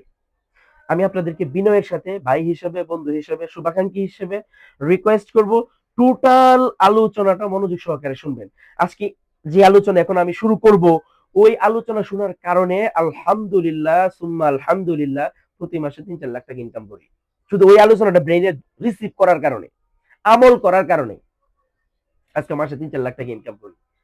ওই দিন আমাকে একজনে বলছে আপনি তো লোকজনের সাথে বসেন, বিভিন্ন জায়গাতে যান, ছবি টবি ভিডিও টিডিও এটা সেটা দেখি মাঝে মধ্যে করেন, তাহলে আপনার তো নর্মাল, এই ফোনটা হচ্ছে আমার আগের ফোন, ভিভো আর কি, আপনার হাতে নর্মাল ফোন যায় না। পরে যমুনা ফিউচার পার্ক গিয়া কিন্তু আইফোন 16 প্রো ম্যাক্স কিনে নিয়ে আসছি 2,13,000 টাকা। এটা কি আইফোন 16 প্রো ম্যাক্স, এটার দাম, যেটা দিয়ে ভিডিও হচ্ছে। তাহলে বলেন, আমাকে একজনে শুধু বলছে যে ভালো আইফোন দিয়ে ভালো ছবি ওঠে, আমাকে আগের দিন বলছে, পরের দিন গিয়ে কিনে নিয়ে আইছি, তার মানে কি আমার যদি সামর্থ্য না থাকতো, কিনতে পারতাম না। আইফোন কেনার জন্য অনেকের মনে চায়, কিন্তু চাইলেই তো পারে না ভাই, কি রাইট। কথা রাইট কিনা সিদ্দিক আমি ভাই? আজ পর্যন্ত কিনতে পারি নাকি, যাদের ফ্যামিলির চাহিদা মেটে দেখলে আমার নিজের চাহিদা হয় না আজ পর্যন্ত, এখন বাটন ফোন কিনতেছি। রাইট। তাহলে দেখেন, আমি আল্লাহ তাআলা এমন একটা যোগ্যতা দিয়েছি, হুজুর মানুষের ইনকাম কম, আজকে মনে চাইছে আইফোন 16 প্রো ম্যাক্স কিনে নিয়ে পড়ছে। এটা বলার উদ্দেশ্য কি, সবাই তো একটু লাক্সারিয়াস ভাবে লাইফ লিড করতে চায়, কিন্তু চাইলেই তো হয় না, স্বাদ আছে সাধ্য নাই, বিষয়টা এরকম না। সো আমি এখান থেকে ইনকামটা কিভাবে করি, ইনকামের সিস্টেমটা কি, টোটাল বিষয়টা নিয়ে আপনাদের সামনে আমি আলোচনা করব। আমার আলোচনা চলাকালীন সময় আপনাদের ভিতরে কিছু প্রশ্ন হবে, খেয়াল করবেন এই দিকে, ফোকাস দিবেন এই দিকে, আপনাদের ভিতরে কিছু প্রশ্নের উদয় হতে পারে। টোটাল আলোচনাটা মনোযোগ সহকারে শুনবেন, ক্যামেরাটা খাতার দিকে ধরতে হবে আর কাছে এনে, হ্যাঁ? এটা নিচে নিচে নামবে। টোটাল আলোচনাটা মনোযোগ সহকারে আপনারা শুনবেন, শোনার পরে আপনাদের ভিতরে যদি কোনো প্রশ্নের উদয় হয় এখানে আসবে, কোনো প্রশ্নের উদয় যদি হয়, ঠিক আছে, আপনাদের এটা একদম ভয়ের কিছু নাই ভাই, আপনাদের ভিতরে কোনো প্রশ্নের উদয় হলে, মানে আমার আলোচনা চলাকালীন সময় প্রশ্ন করার দরকার নাই, আলোচনাটা আগে মনোযোগ দিয়ে শুনবেন, যদি কোনো প্রশ্ন থাকে আমাকে বলবেন, আমি উত্তর দিব আলোচনা শেষে। শুরু করতে পারি ভাইয়া? ওকে, উল্টে দেবো। খেয়াল করে, তাহলে তো দূরে রাখা যাবে। যে কোনো একটি দেশের অর্থনৈতিক অবকাঠামো সচল এবং সক্রিয় থাকার জন্য,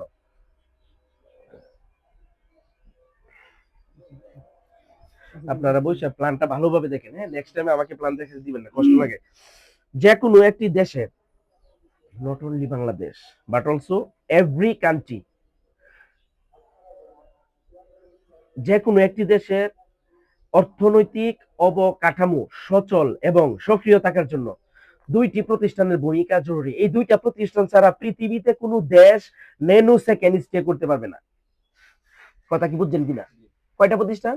দুইটা। দুইটা প্রতিষ্ঠান ছাড়া পৃথিবীতে কোনো দেশ কি করবে না, টিকবে না। ওই দেশ বাংলাদেশ পৃথিবীর মানচিত্রে টিকতে পারবে না। এক নাম্বার প্রতিষ্ঠান হচ্ছে, যে প্রতিষ্ঠান ছাড়া কোনো দেশ টিকবে না, এক নাম্বার প্রতিষ্ঠান হচ্ছে ব্যাংক। এক নাম্বার প্রতিষ্ঠান কি ভাই? Bank.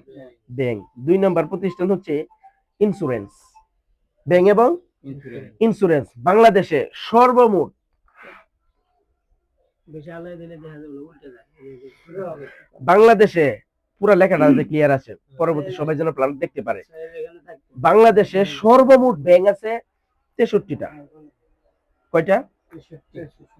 Everybody keep silent please. 63টা ব্যাংক আছে সর্বমোট। 63টা ব্যাংক মনিটরিং বা পরিচালনার জন্য বাংলাদেশ সরকার রেডি করছে হয়েছে বিবি। বিবি মানে কি আব্দুর রহমান ভাই? Bangladesh bank. Right, central bank. বিবি মানে বাংলাদেশ ব্যাংক। তাহলে বাংলাদেশের 63টা ব্যাংকের অথরিটি কে? একটা ব্যাংক। বিবি। কথা একটু বোঝার চেষ্টা করে। টোটাল ব্যাংক কয়টা? 63টা। 63টা ব্যাংকের মধ্যে 5 থেকে 6টা ব্যাংক আছে সরকারি, অগ্রণী, জনতা, সোনালী, কৃষি, এরকম কয়েক, পূবালী, এরকম কয়েকটা ব্যাংক আছে কি সরকারি, বাকি সব বেসরকারি। ডাচ বাংলাতে সার্ভিস ভালো না সোনালীতে সার্ভিস ভালো? ইসলামী ব্যাংকে সার্ভিস ভালো না জনতাতে সার্ভিস ভালো? সরকারি ব্যাংকে কিন্তু সার্ভিস ভালো না, কিন্তু প্রাইভেট ব্যাংকগুলোতে সার্ভিস ভালো, রাইট? আপনি সোনালী ব্যাংক, জনতা ব্যাংক, কৃষি ব্যাংকের বুথ, এটিএম বুথ সব জায়গায় পাবেন না, পাবেন, কিন্তু ডাচ বাংলার বুথ, ইসলামী ব্যাংকের বুথ অ্যাভেলেবেল, গ্রামে গঞ্জে একদম প্রত্যন্ত অঞ্চলে আছে, সার্ভিস ভালো তাদের, 24 আওয়ার সার্ভিস ওপেন। তাহলে আপনার 63টা ব্যাংক পরিচালনার জন্য দায়িত্বে আছে বাংলাদেশ ব্যাংক তথা সেন্ট্রাল ব্যাংক। ক্লিয়ার? বাংলাদেশের টোটাল ইন্স্যুরেন্স কোম্পানি আছে 82টা। 82টার মধ্যে লাইফ ইন্স্যুরেন্স কোম্পানি আছে 36টা। আমার ভাই খুব খেয়াল করেন, আজকের প্ল্যানটা কিন্তু আমি মন দিয়ে দেখাচ্ছি। 82টা কি? 82টা হচ্ছে ইন্স্যুরেন্স। আর লাইফ ইন্স্যুরেন্স কয়টা? 36টা হচ্ছে লাইফ ইন্স্যুরেন্স, জীবন বীমা। এই 36টা লাইফ ইন্স্যুরেন্স এবং 82টা insurance company, life non life মিলায়া 82টা। এই 82টা ইন্স্যুরেন্স কোম্পানিকে মনিটরিং বা পরিচালনার দায়িত্বে বাংলাদেশ সরকার রেডি করছে IDRA, IDRA, insurance development regulatory and authority, বীমা উন্নয়ন ও নিয়ন্ত্রণ কর্তৃপক্ষ। তাহলে 82টা ইন্স্যুরেন্স কোম্পানির অথরিটিকে সিদ্দিক ভাই একটু রেসপন্স করবেন প্লিজ, ইদ্রা। আর 63টা ব্যাংকের ইয়াকে বাংলাদেশ ব্যাংক। বাংলাদেশ ব্যাংক। এবং বাংলাদেশ ব্যাংক এবং ইদ্রা দুইটার অথরিটি হচ্ছে ministry of finance. Ministry of finance মানে কি? অর্থ মন্ত্রণালয়, রাইট? তাহলে মূলে গিয়ে কি সরকার না? অর্থ মন্ত্রণালয় মানে তো সরকার, রাষ্ট্র। ওকে, তাহলে 63টা ব্যাংকের পরিচালনার দায়িত্বে আছে বাংলাদেশ ব্যাংক, রাইট? আবার 82টা ইন্স্যুরেন্সের দায়িত্বে আছে ইদ্রা। ইদ্রা এবং বাংলাদেশ ব্যাংকের দায়িত্বে আছে অর্থ মন্ত্রণালয় তথা সরকার বা রাষ্ট্র, রাইট? ওকে, যে কোনো একটা ব্যাংক অথবা ইন্স্যুরেন্স প্রতিষ্ঠিত করার জন্য সর্বপ্রথম গভর্নমেন্ট বরাবর অ্যাপ্লিকেশন করতে হয়। গভর্নমেন্ট যদি অ্যাপ্লিকেশনটা অ্যাপ্রুভ করে ওই ফাইলটা মিনিস্ট্রি অফ ফাইন্যান্সে যায়। মিনিস্ট্রি অফ ফাইন্যান্স অনেকগুলো ক্রাইটেরিয়া দেয়, তোর মধ্যে একটা ইম্পর্টেন্ট ক্রাইটেরিয়া হচ্ছে বাংলাদেশ ব্যাংকের রিজার্ভে 500 crore তথা 500 কোটি টাকা জামানত দিতে হয়। ব্যাংকের অনুমোদনের জন্য 500 কোটি টাকা কি দিতে হয়? জামানত। যে জামানতটা হচ্ছে নন রিফান্ডেবল ফান্ড, অফেরতযোগ্য। কি পাবে না? ফেরত পাবে না। নন রিফান্ডেবল ফান্ড মানে কি? অফেরতযোগ্য, রাইট সিদ্দিক ভাই? আচ্ছা, ইন্স্যুরেন্স কোম্পানির অনুমোদনের জন্য, প্রতিষ্ঠা অনুমোদনের জন্য 50 কোটি 500 কোটি টাকা জমানত দিতে হয়েছে বাংলাদেশ ব্যাংকে, প্লাস 18 কোটি টাকা জমানত দিতে হয়েছে ইদ্রাতে। তাহলে টোটাল কত হইলো? 550। হ্যাঁ, 550 হচ্ছে 18, টোটাল কত হইলো? 568 কোটি টাকা টোটাল জামানত দিতে হয়। বুঝছেন? কিন্তু এটা ভিত্তি আগে বুঝাচ্ছি। ইন্স্যুরেন্সের জন্য কত কত কোটি টাকা জামানত দিতে হয়? 50 কোটি। 550 কোটি কোথায়? বাংলাদেশ ব্যাংকে। আর ব্যাংকের জন্য কত? 500 কোটি। আর ইন্স্যুরেন্সের জন্য 550। তাহলে ভ্যালু কোনটার বেশি? আর 18 কোটি দিতে হয় ইদ্রাতে, তাহলে 568। এবং 2 নাম্বার হচ্ছে ইন্স্যুরেন্স কোম্পানি যারা করবে, যেহেতু পাবলিকের টাকা নিয়ে লেনদেন করবে, মিনিমাম 11 জন থাকতে হবে গ্রুপ অফ কোম্পানির মালিক, শেয়ার হোল্ডার। 11 জন কি থাকতে হবে? শেয়ার হোল্ডার, গ্রুপ অফ কোম্পানির মালিক। এবং 300 কোটি টাকা করে বাংলাদেশ ব্যাংকের রিজার্ভে থাকতে হবে এই 11 জনের। কারণ 11 জন ব্যক্তি ইন্স্যুরেন্সের মালিক হইতে হইলে পাবলিকের টাকা নিয়ে লেনদেন করবো, তারা যদি 6-9 করে তাহলে সরকার দায়বদ্ধতা না? বুঝেন নাই মনে করেন? তাহলে বাংলাদেশ ব্যাংকের রিজার্ভে এবং ইদ্রাতে টোটাল কত কোটি টাকা জামানত দিতে হয়? 568 কোটি টাকা জামানত দিতে হয়। তাহলে এই দুইটার মধ্যে, ব্যাংক এবং ইন্স্যুরেন্সের মধ্যে ভ্যালু সরকারের কাছে কোনটা? ভ্যালু কোনটা বেশি? ইন্স্যুরেন্স। আচ্ছা, ইন্স্যুরেন্স হচ্ছে একটা রাষ্ট্রের হার্ট। ইন্স্যুরেন্স একটা রাষ্ট্রের কি ভাই? হার্ট। হার্ট মানে কি? কিডনি। হার্ট মানে কি? কিডনি। আমি মাঝে মধ্যে ভুল করে আনতে, আপনারা সঠিকটা করলেন। হার্ট ছাড়া মানুষ কি 1 সেকেন্ড বাঁচে? ব্যাংক হচ্ছে একটা রাষ্ট্রের অর্থনীতির হার্ট। ইন্স্যুরেন্স হচ্ছে একটা রাষ্ট্রের অর্থনীতির কিডনি। কি ভাই? কিডনি। হার্ট এবং কিডনি ছাড়া মানুষ কি 1 সেকেন্ড টিকবে, বাঁচবে? হার্ট এবং কিডনি ছাড়া যখন মানুষ বাঁচতেই পারে না, ব্যাংক এবং ইন্স্যুরেন্স ছাড়া কোনো দেশ টিকতে পারে না, 1 সেকেন্ড টিকতে পারবে না। আমি প্রমাণ করব এখন। আমি সব গ্যাজেট নিয়ে আসছি, বিভিন্ন অর্থ মন্ত্রণালয়, শিক্ষা মন্ত্রণালয়ের গ্যাজেট, প্রজ্ঞাপন নিয়ে আসছি, আপনাদেরকে দেখাবো। আমরা সবাই কি সিদ্দিক ভাই পাবলিক না? বহু বছর অর্থে যদি বলি আমরা পাবলিক কিনা? পাবলিক। আমরা সাধারণত কি করি? পলিসি করি। পলিসি মানে সঞ্চয়। পলিসি মানে কি? সঞ্চয়। উত্তর দিয়েন আব্দুর রহমান ভাই। ধরেন আপনি নিয়ত করছেন মাসে 10,000 টাকা সঞ্চয় করবেন, অথবা বছরে 1 লাখ টাকা সঞ্চয় করবেন, এক্সাম্পল। এই 1 লাখ বা 10,000 টাকার 30% টাকা চলে যাবে বিবিতে। কোথায়? বাংলাদেশ ব্যাংকে 30% টাকা বাংলাদেশ ব্যাংক লোন নিয়ে যাবে। এই যে পদ্মা সেতু, ইন্টারচেঞ্জ, রাস্তাঘাট, ফ্লাইওভার, এগুলা কাজ করতেছে এই টাকা নিয়ে। বুঝছেন কিনা? সরকার তার বাপের ঘর থেকে টাকা আনে না। 10% টাকা চলে যাবে শেয়ার মার্কেটে। কি মার্কেটে? শেয়ার পুঁজিবাজারে। তাহলে 30% বাংলাদেশ ব্যাংক, 10% শেয়ার মার্কেট, বাকি থাকলো কত? 60%। রাইট। 60% টাকা আমাদের কোম্পানি ব্যাংক সহ 12টা খাতে বিনিয়োগ করে। ব্যাংক সহ 12টা খাতে বিনিয়োগ করে। খাতগুলো কি কি? খাতগুলো হচ্ছে ফ্যাক্টরি, গার্মেন্টস, মিল ইন্ডাস্ট্রি, বড় বড় businessman, home ওয়ানার, real estate, developer, এই সমস্ত প্রতিষ্ঠানে টাকাটা বিনিয়োগ করে। সহজে যদি বুঝাই, ধরেন আব্দুর রহমান ভাই, আপনার কাছে 10,000 টাকা আছে, 10,000 টাকা দিয়া কোনো বিজনেস হবে?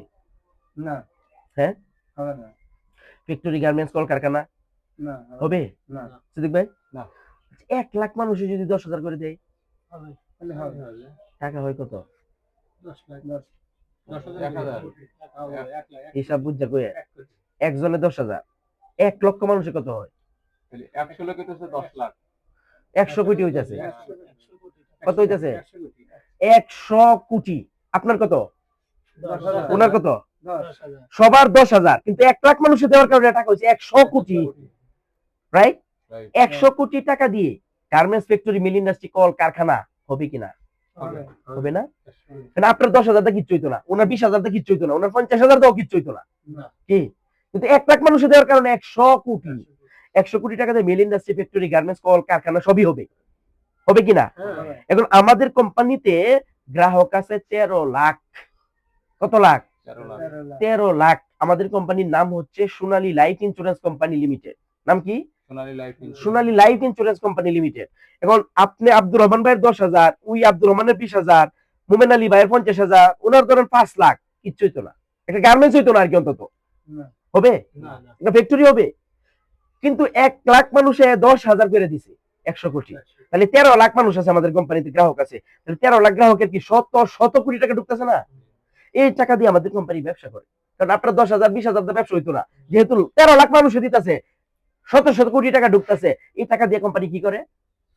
ব্যবসা করে। ব্যবসা করে। এখন এই ব্যবসাটা হালাল কিনা, সুদ মুক্ত কিনা, কোরআন হাদিস অনুযায়ী শরিয়া মোতাবেক হচ্ছে কিনা, আমাদের সোনালী লাইফ ইন্স্যুরেন্স কোম্পানিতে রয়েছে শরিয়া বোর্ড। কি বোর্ড? শরিয়া বোর্ড। আমাদের শরিয়া বোর্ডের যিনি চেয়ারম্যান, বাংলাদেশের প্রত্যেকটা মসজিদে, আপনাদের গ্রামে গঞ্জে শহরে যত মসজিদ আছে, আপনাদের কি মনে হয় কমিটি নাই? আছে। মসজিদ পরিচালনা কমিটি আছে কিনা? আছে। তাহলে মসজিদ পরিচালনা কমিটি আছে, গুলশান মসজিদের পরিচালনা কমিটি আর আপনাদের সিরাজগঞ্জের পরিচালনা কমিটি কি এক? কমিটির লেভেল বা ক্লাসিফিকেশন কি এক? হাই না? গুলশানেরটা ওকে। এখন আসেন বাইতুল মুকাররমের কমিটি, জাতীয় মসজিদের কমিটি আর পাঁচলিয়া বাজার মসজিদের কমিটি কি এক? ওইটার কমিটির হাই কেমন, লেখা পড়ার যোগ্যতা, হাই কোয়ালিটি, শিক্ষাগত যোগ্যতা, প্রতাপশালী, সব মিলায় ওকে।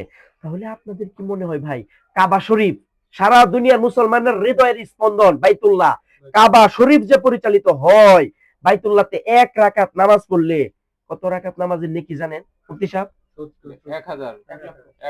1,000 রাকাত নামাজের সব পাওয়া যায়। মুফতি সাহেব কত? মানে 1 লক্ষ। না 1 লক্ষ কি? জি। আমি তো দেখলাম যে 1,000। না না না, নামাজ পড়লে 1 লক্ষ। পরিষ্কার হাদিস, 1 লক্ষ রাকাতের নেকি 1 রাকাতে। যে কোনো আলেমকে জিজ্ঞাসা করবেন কত রাকাত? 1 রাকাতে বাইতুল্লাহতে বললে কত রাকাতের নেকি? 1 লক্ষ।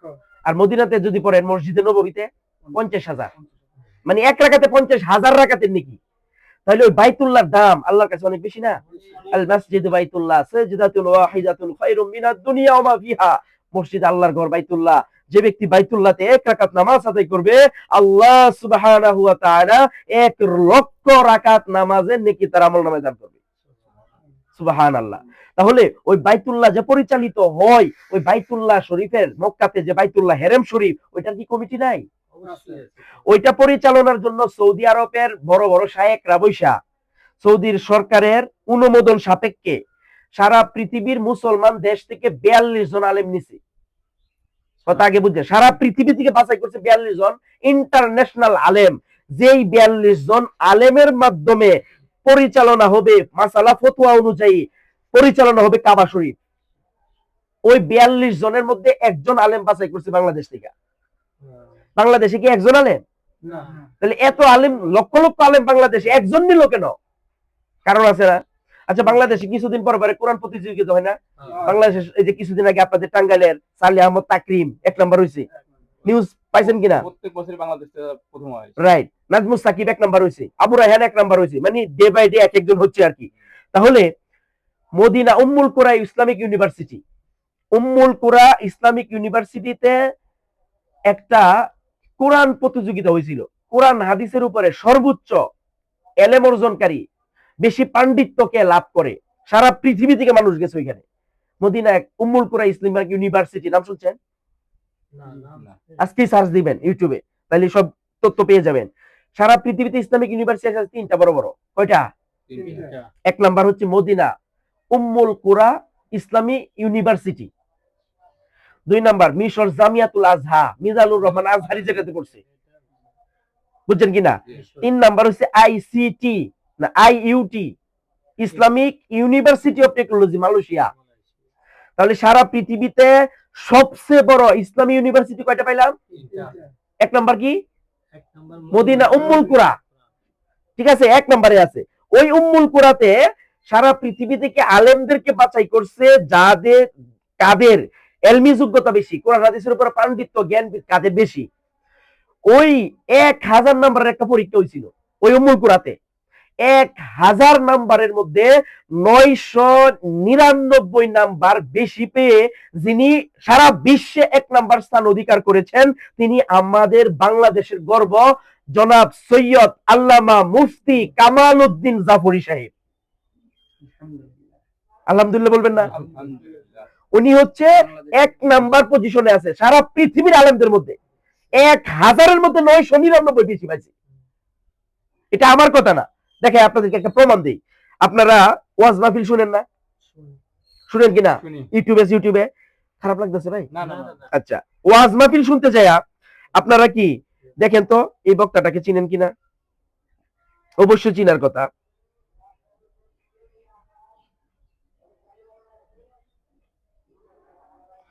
দেখেন উনি কি বলে, খেয়াল করে শুনেন।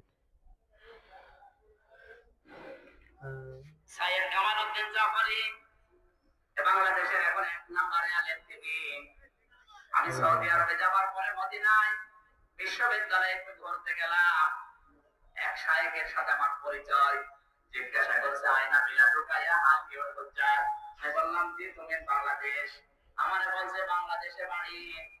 শায়েখ সাইয়েদ কামাল উদ্দিন জাফরি, আর একটু চেনেন তাকে? আমি ডাক দিয়ে বললাম, চিনি ওস্তাদ, আমার হাজারো আলেমদের উস্তাদ। আমার ওনার ভাষা দিয়ে বলছে, যদি আলেম হতে চাও তাহলে সাইয়েদ কামাল উদ্দিন জাফরির মধ্যে আলেম হইও। ওনারে এই দেশের মানুষ যতটুকুই না চেনে, ওই আরব বিশ্বে ওনারে আরো বেশি চেনে। উনি 1000 নাম্বারের ভেতরে 999 পেয়েছিলেন। পৃথিবীর ইতিহাসে এটা পৃথিবীর ইতিহাস। বিশ্ববিদ্যালয়ের মতো জায়গায় 999 পেয়েছে। 1000-এর ভেতরে কত সহজ না? কি ঠিক কিনা? আমার কথা এটা। এই ব্যক্তিটা কি কে? আমি রামজান কি নরমাল লোক বাংলাদেশে? এই কথা আপনি মিজানুর রহমান আজহারিয়া বলে, কামাল উদ্দিন জাফরি ওই তারেক মনোয়ার বলে, যত বড় বড় ইন্টারন্যাশনাল স্কলার আছে সকলের উস্তাদিনী। তারপরে হচ্ছে ওই শায়েখ, উনি কি বলছে দেখেন, এই যে খেয়াল করেন, জামালউদ্দিন আমির খেয়াল করেন। মিজানুর রহমান আজহারি যাই বলেন না কেন, তার সামনে চেয়ারে তো দূরের কথা, পাশে বসারও কোনো জোট নেই। কামালউদ্দিন জাফরিকে চিনো? বাংলাদেশ থেকে মাত্র একজন ব্যক্তি যে বাইতুল্লাহ তথা কাবা শরীফ পরিচালনার 42 সদস্য বিশিষ্ট একটি বোর্ড আছে। তাম দুনিয়ার মুসলিম কান্ট্রি থেকে ওই আলেমদেরকে বাছাই করে কাবা ঘর কাদের পরামর্শে চলবে, সেই পরামর্শকের 42 জনের একজন হইলেন কামালউদ্দিন জাফরি। কি বড় ভিডিও আর কি, আপনারা পরে আমি লিংক দিয়ে দিব বা ইউটিউবে সার্চ দিলে পাবেন। ওকে, তাহলে কামাল উদ্দিন জাফরি সাহেব নরমাল ব্যক্তি না। ওই কামাল উদ্দিন জাফরি সাহেব কোরআন হাদিসের উপরে সারা বিশ্বে মদিনা উম্মুল কুরা ইসলামিক ইউনিভার্সিটি থেকে সমস্ত আলেমদের মধ্যে 999 নাম্বার পাইছে 1000-এর মধ্যে। ওনার এলেম কালাম, যোগ্যতা, দক্ষতা, অভিজ্ঞতা কোরআন হাদিসের উপরে, ইসলামের উপরে কম না বেশি? এটা হচ্ছে 1 নাম্বার। 2 নাম্বার, এখন ওনাকে বলছে সৌদি আরবে রাইখা দিব ওই যে উম্মুল কুরাতে প্রফেসর হিসেবে, লেকচারার হিসেবে। তখন চিন্তা করলো উনি বলতেছে যে আমি ইয়াতে দেশে চলে যাব, আমি যেহেতু আল্লাহ আমার এলেম কালাম দিছে, আমি আমার দেশের জন্য খেদমত করবো, ইসলামের খেদমত করব। তখন বলছি যে কাবা শরীফ পরিচালনার জন্য যে 42 জন সদস্য, ওই 42 জনের মধ্যে একজন ওনাকে বাছাই করছে। চারটেখানি কথা, সাধারণ কথা। এই 42 জনকে পরিচালনার জন্য 10 জনের একটা কমিটি আছে। কয়জনের? 10 জনের, মানে 42 জনের মধ্য থেকে যাদের যোগ্যতা বেশি, এলএম এর যোগ্যতা, 10 জনের অন্যতম সদস্য কামালউদ্দিন জাফরি সাহেব। কাবা শরীফের গিলাফ বছরে একবার পরিবর্তন হয়। সিদ্দিক ভাই জানেন এটা? কাবা শরীফের গিলাফ আছে না, কালো গিলাফটা, বছরে কয়বার পরিবর্তন হয়? কাবার ভিতরে 3 জন লোক ঢুকতে পারে। এক নাম্বার হচ্ছে বর্তমান সৌদি আরবের প্রধান ইমাম কাবা শরীফের আব্দুর রহমান আস-সুদাইসি। 2 নাম্বার কামালউদ্দিন জাফরি সাহেব, কাবার ভিতরে ঢুকতে পারে। 3 নাম্বার সৌদি আরবের বাদশা। 3 জন কাবার, ওই যে ঘরটা তোয়াফ করে আজান দেওয়ার সময় দেখছেন না, ওইটার ভিতরে ঢুকতে পারে, কাবা শরীফের গিলাফ পরিবর্তনে অংশগ্রহণ করতে পারে। তাইলে 42 সদস্যের একজন 1000 নাম্বারের মধ্যে সারা বিশ্বের মধ্যে 1 নাম্বারে পাইছে। 2 নাম্বার হচ্ছে 10 জনের এক অন্যতম সদস্য। 3 নাম্বার কাবার ভিতরে ঢুকতে পারে। সাইদি সাহেবের আপন বিআই। বাংলাদেশে হাজার হাজার শায়েখ আহমদুল্লাহ কামালউদ্দিন, ওই মিজানুর রহমান আজহারি, আমির হামজা সহ, তারেক মনোয়ার সহ যত বড় বড় আলেম আছে সারা বাংলাদেশ, সবাই ওনার ছাত্র ছাত্র ছাত্র। বুঝছেন কিনা? তাহলে উনি হচ্ছে আমাদের সোনালী লাইফ ইন্স্যুরেন্স কোম্পানির ইসলামী শরিয়া বোর্ডের চেয়ারম্যান। এখন আসেন, এই যে আপনি 10,000, উনি 20,000, উনি 30,000, 50,000 টাকা যে বিনিয়োগ হচ্ছে, শত শত কোটি টাকা বিনিয়োগ হচ্ছে না, ওই বিনিয়োগ প্রক্রিয়াটা হালাল কিনা, সুদমুক্ত কিনা, কোরআন হাদিস অনুযায়ী হচ্ছে কিনা শরিয়া মোতাবেক, ওই কামালউদ্দিন জাফরি সাহেব সহ কাবা শরীফ পরিচালনার শীর্ষস্থানী আলেমরা যাচাই বাছাই করে যদি মনে করে এটা সুদ মুক্ত হালাল কোরআন হাদিস অনুযায়ী হচ্ছে, দেন টাকাটা এখানে বিনিয়োগ হয়। তাহলে হালাল হারাম ক্লিয়ার হইলাম কিনা? কারণ হচ্ছে আমরা তো এজ এ মুসলমান হিসেবে যে কোনো পেশায় যায় আগে হালাল হারাম দেখতে হবে। কি আমাদের মৃত্যুবরণ করতে হবে না? কুল্লু নাফসিন যায়িকাতুল মাউত সুম্মা ইলাইনা তুরজাউন। Believe it or not, but man is mortal today tomorrow any time.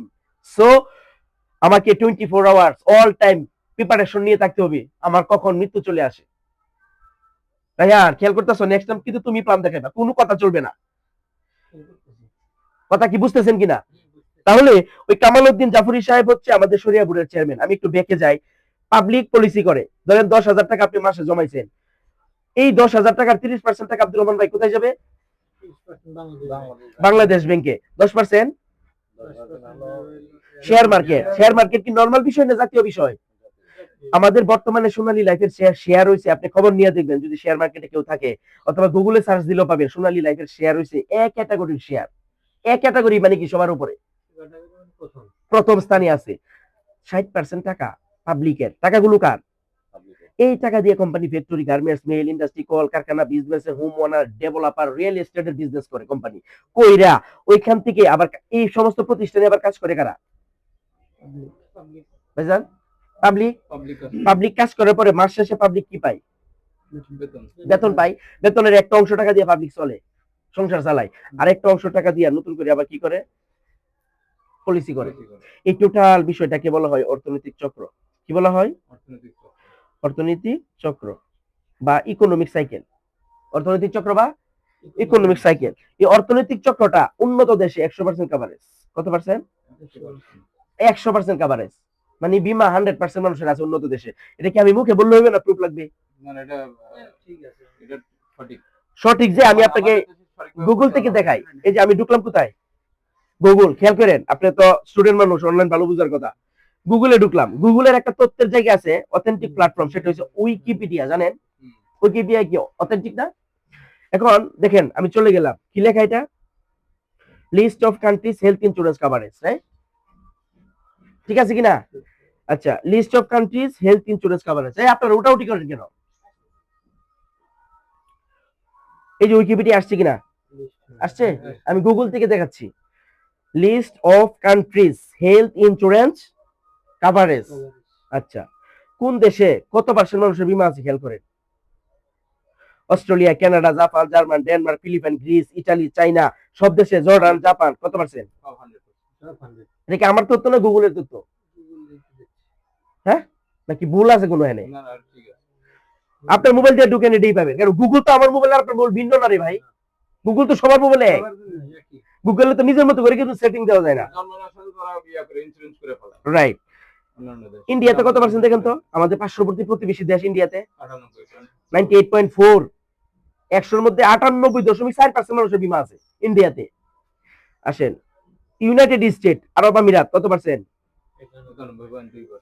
91.2%। Jordan, Japan, প্যারাগুয়া last কত পার্সেন্ট? প্যারাগুয়া। অর্থাৎ উইকিপিডিয়ার তথ্যের তালিকায় যদি আসতে হয় মিনিমাম 27% মানুষের কি লাগে? বীমা লাগে। তাহলে এই তথ্যটা কি আমি ব্যক্তিগতভাবে বলছি না গুগল থেকে বলছি? আমাদের বাংলাদেশের পার্শ্ববর্তী দেশ ইন্ডিয়াতে কত পার্সেন্ট পাইছি আমরা? 98.2%। বাংলাদেশে আছে অনলি 5%। কত পার্সেন্ট? তাহলে বাংলাদেশ উন্নত দেশের তুলনায় কত পার্সেন্ট পিছিয়ে আছে বলেন? 95% পিছিয়ে আছে। পিছিয়ে যে আছে আর্থিকভাবে আমি প্রমাণ দিই। সৌদির 1 টাকা বাংলাদেশের কত টাকা? বর্তমানে 33 টাকা। এই যে গত মাসে আমরা উমরা করে আসলাম, কত সেপ্টেম্বরে উমরা করে আসলাম, আমরা 32 টাকা 90 পয়সা করে কিনে নিয়ে গেছি। কারণ সৌদি টাকা তো আমার লাগবে, ওই দেশে গেলে তো বাংলা টাকা চলে না, কেনাকাটা খাওয়া দাওয়া লাগবে না। তাহলে 33 টাকা হইছে বাংলাদেশের, আর সৌদির হইছে 1 রিয়াল। তাহলে কোন দেশের টাকার মান বেশি হলো? কাতারের 1 টাকা বাংলাদেশে 34 টাকা, কুয়েতের 1 টাকা বাংলাদেশে 422 টাকা। বাংলাদেশের 422 আর কুয়েতের 1 দিনার। আমার ছোট ভাই কুয়েতে থাকে, ইমামতি করে, যেহেতু আমার সাথে ইয়ে হয়, কমিউনিকেশন আছে, আপডেট নিউজটা আমি জানি, আপনি গুগলে সার্চ করেন পেয়ে যাবেন। তাহলে কাতারের, কুয়েতের, সৌদি আরবের সব দেশের টাকার মান বেশি, ডলারের মান বেশি, বাংলাদেশের টাকার মান কম কেন? কারণ সব দেশে 100% মানুষের ইন্স্যুরেন্স থাকার কারণে সব দেশে কি করছে, আপনার ডেভেলপ হয়েছে আর্থিকভাবে। আর বাংলাদেশে কত পার্সেন্ট ইন্স্যুরেন্স? 5%। এখন আমাদের দেশ যেন উন্নয়নশীল দেশে রূপান্তরিত হতে পারে, এই জন্য আমাদের দেশ আবেদন করছে ওয়ার্ল্ড ব্যাংকে। কোথায় আবেদন করছে? বিশ্ব ব্যাংক। আপনি কি এটা জানেন ভাইয়া, যে পৃথিবীতে not only Bangladesh but also every country, all financial institution monitoring করে ওয়ার্ল্ড ব্যাংক। এটা কি জানেন? মানে পৃথিবীতে যত আর্থিক প্রতিষ্ঠান আছে সমস্ত আর্থিক প্রতিষ্ঠান পরিচালনা কে করে? বিশ্ব ব্যাংক। এই বিশ্ব ব্যাংকের কাছে আবেদন করছে জাতিসংঘ, বিশ্ব ব্যাংকের কাছে আবেদন করছে যে আমাদের বাংলাদেশকে উন্নয়নশীল দেশের স্বীকৃতি দেন, উন্নয়নশীল দেশের স্বীকৃতি দেন আমাদের বাংলাদেশকে। এখন বাংলাদেশকে উন্নয়নশীল দেশের স্বীকৃতি পাওয়ার জন্য বিশ্ব ব্যাংক বলছে অবশ্যই আপনাদেরকে স্বীকৃতি দিব, তবে একটা শর্ত আছে। একটা শর্ত আছে, খুব খেয়াল করেন কথা। শর্তটা হচ্ছে 100% জনগণের মধ্যে 80% জনগণকে ফাইন্যান্সিয়াল এন্ড সোশ্যাল তথা ইন্স্যুরেন্স কাভারেজের মধ্যে আনতে হবে।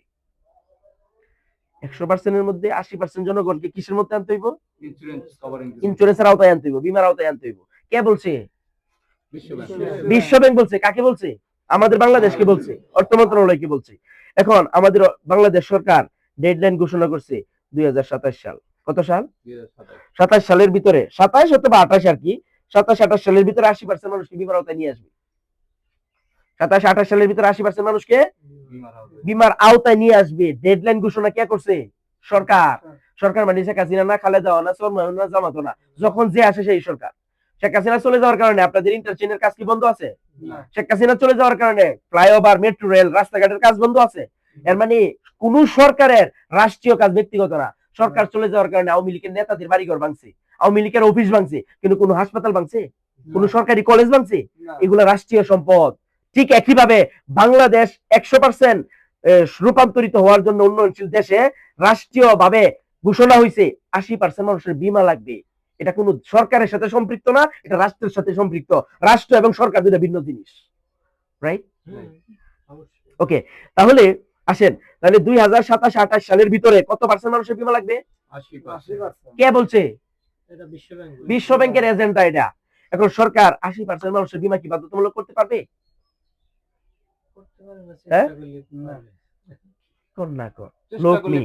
সরকার পারবে?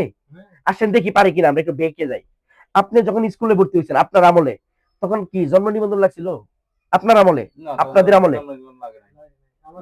সরকার যে পারবো আমি প্রমাণ করে দিব, আপনি বলছেন পারবো না, আমি প্রমাণ করে দিই। আপনি হুজুরকে বলছেন, আপনি যখন স্কুলে ভর্তি হয়েছেন, আপনি যখন হয়েছেন, সে যখন হয়েছে, আমি যখন হয়েছি, কি লাগছে? ইচ্ছাগুলো সব পারবে।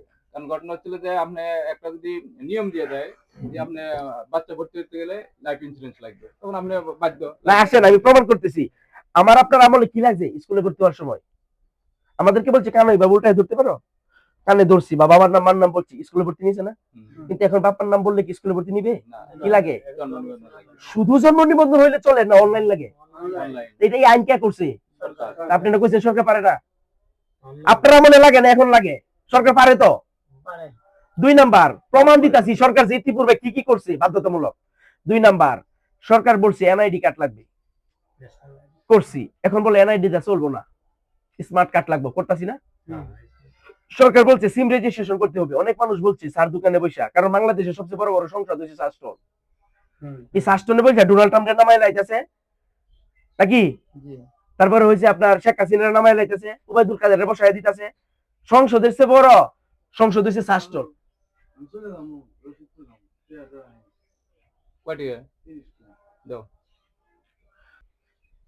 বলছে সিম রেজিস্ট্রেশন করবে না, মানে বায়োমেট্রিক পদ্ধতিতে দিয়া আঙ্গুলের ছাপ দিয়ে সিম রেজিস্ট্রেশন করবে না। মানুষ সমালোচনা করতেছে রাস্তাঘাটে বসে।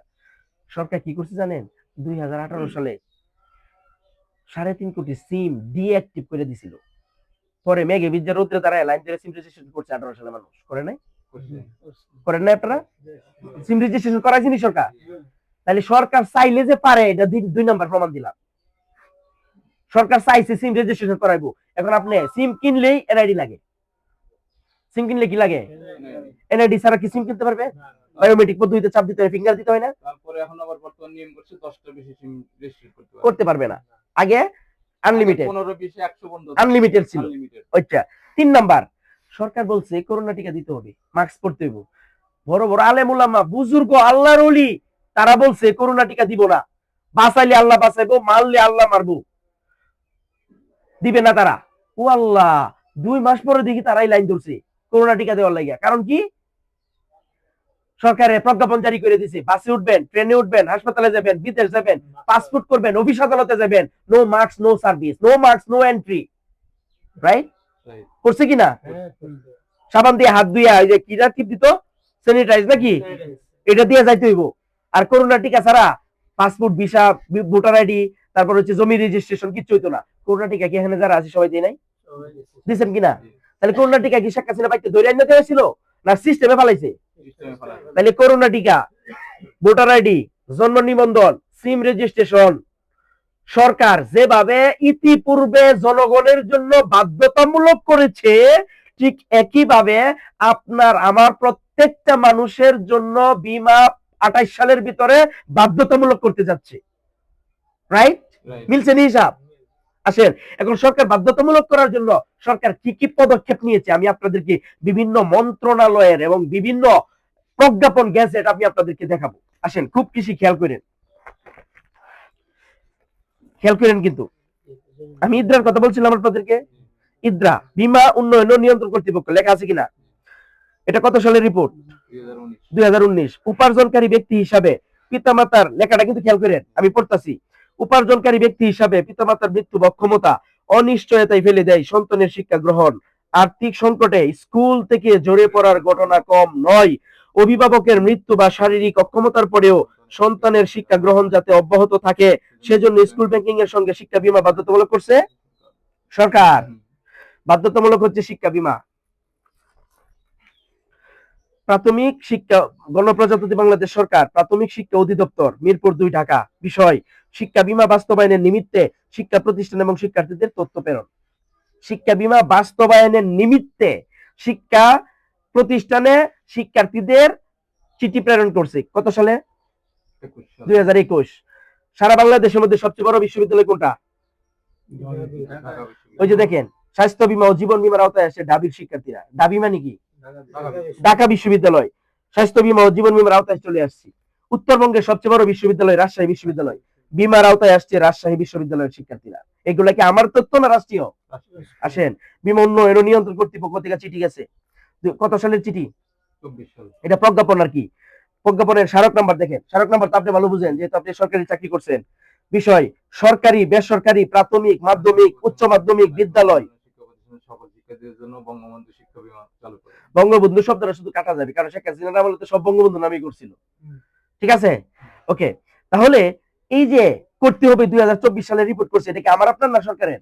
সরকার কেন নিছে? এই যে বিশ্বব্যাংক বলছে, বিশ্বব্যাংক বলছে 80% মানুষ বীমা লাগবে। তাহলে সরকার কি চিঠি নিয়ে বাড়ি বাড়ি যাবে? না। সরকার কার কাছে চিঠি পাঠাইছে দেখেন, গণপ্রজাতন্ত্রী বাংলাদেশ সরকার জেলা প্রশাসকের কার্যালয়, জেলা মেনটেন করে কে? ডিসি, মানে জেলা প্রশাসক, রাইট? ডিসির বাংলায় তো জেলা প্রশাসক। তাহলে জেলা প্রশাসকের কাছে চিঠি গেছে, চিঠির বিষয় স্মারক নাম্বার সহ সরকারি বেসরকারি প্রাথমিক মাধ্যমিক উচ্চ মাধ্যমিক অন্যান্য শিক্ষা প্রতিষ্ঠানের সকল শিক্ষার্থীদের জন্য শিক্ষা বীমা চালু করুন। এখন ডিসি সাহেব কি কোনো বাড়িতে চিঠি নিয়ে যাবে? উনি ইউনুর কাছে চিঠি সাবমিট করে দিছে, ইউনুকে উপজেলা নির্বাহী অফিসার, উনি আবার নোটিশ করে দিছে, দেখেন পড়েন এটা ভাই আপনার Jalalabad cantonment public school and college, Jalalabad senior Sylhet. পড়েন। নোটিশ তারিখ 25 জানুয়ারি 2024। সম্মানিত অভিভাবক বৃন্দের অবগতির জন্য জানানো যাচ্ছে যে 2024 সাল হতে সকল শিক্ষার্থীদের জন্য বঙ্গবন্ধু শিক্ষা বীমা চালু করার সিদ্ধান্ত গৃহীত হয়েছে। এমত অবস্থায় নিম্নবর্ণিত তথ্যটি ইংরেজিতে পূরণ করে আগামী 29 জানুয়ারি 2024 তারিখের মধ্যে শ্রেণী শিক্ষকের নিকট জমা দেওয়ার জন্য অনুরোধ করা হলো। তাহলে ইউনু সাহেবের সিগনেচার কিনা? জি। তাহলে এই যে প্রজ্ঞাপন সরকার পাঠাইছে ডিসির কাছে, ডিসি ইউনুর কাছে, ইউনু আবার স্কুলের অভিভাবকদের কাছে চিঠি পাঠাইছে, এটা কি আমার না রাষ্ট্রীয়? রাষ্ট্রীয়। কোনো ব্যক্তিগত না। তাহলে রাষ্ট্র কেন পদক্ষেপ নিল? ওই যে উন্নত দেশে রাইট, উন্নয়নশীল দেশে রূপান্তরিত হওয়ার জন্য 80% মানুষের বীমা লাগবে, বিশ্ব ব্যাংক বলছে, এই জন্য সরকার কি করছে? পলিসি খাটায় পদক্ষেপ নিছে, রাইট? জি। আসেন খেয়াল করেন সিদ্দিক ভাই, উনি কে? যেহেতু আপনি সেনাবাহিনী আর্মিতে ছিলেন, উনি হচ্ছে বর্তমানে ওয়াকারুজ্জামান কি? সেনাপ্রধান। উনার আগে যিনি সেনাপ্রধান ছিল ওনার নাম মনিরুজ্জামান, এবং বর্তমানে ব্রিগেডিয়ার জেনারেল। উনি কি বলছে খেয়াল করেন। বিমার কনসেপ্টটা চেঞ্জ হওয়া দরকার। বেসিক্যালি আমি টাকা রাখছি ব্যাংকে বা বিমাতে, খেয়াল করেন। পাসওয়ার্ড এটাই হলো, ব্যাংক আমাকে শুধু যতটুকু রেখে সেটার উপরে প্রফিট দিবে, আর বিমা আমাকে আমার টাকার উপরে প্রফিট দিবে এবং আমার পরিবারের একটি ওভারঅল নিরাপত্তা দেবে, বিমা কভারেজ দেবে। সো বিমার এই অ্যাওয়ারনেসটা জনগণের মধ্যে আস্তে আস্তে আরো গ্রো করতে হবে। বিমা মানুষের জন্য, বিমা মানুষের কল্যাণের জন্য, বিমা মানুষের জীবনের নিরাপত্তার জন্য, বিমা মানুষের স্মার্ট লাইফ লিভ করার জন্য। উন্নত বিশ্বে মানুষের বিমা নাই এমন লোক খুঁজে পাওয়া যাবে না।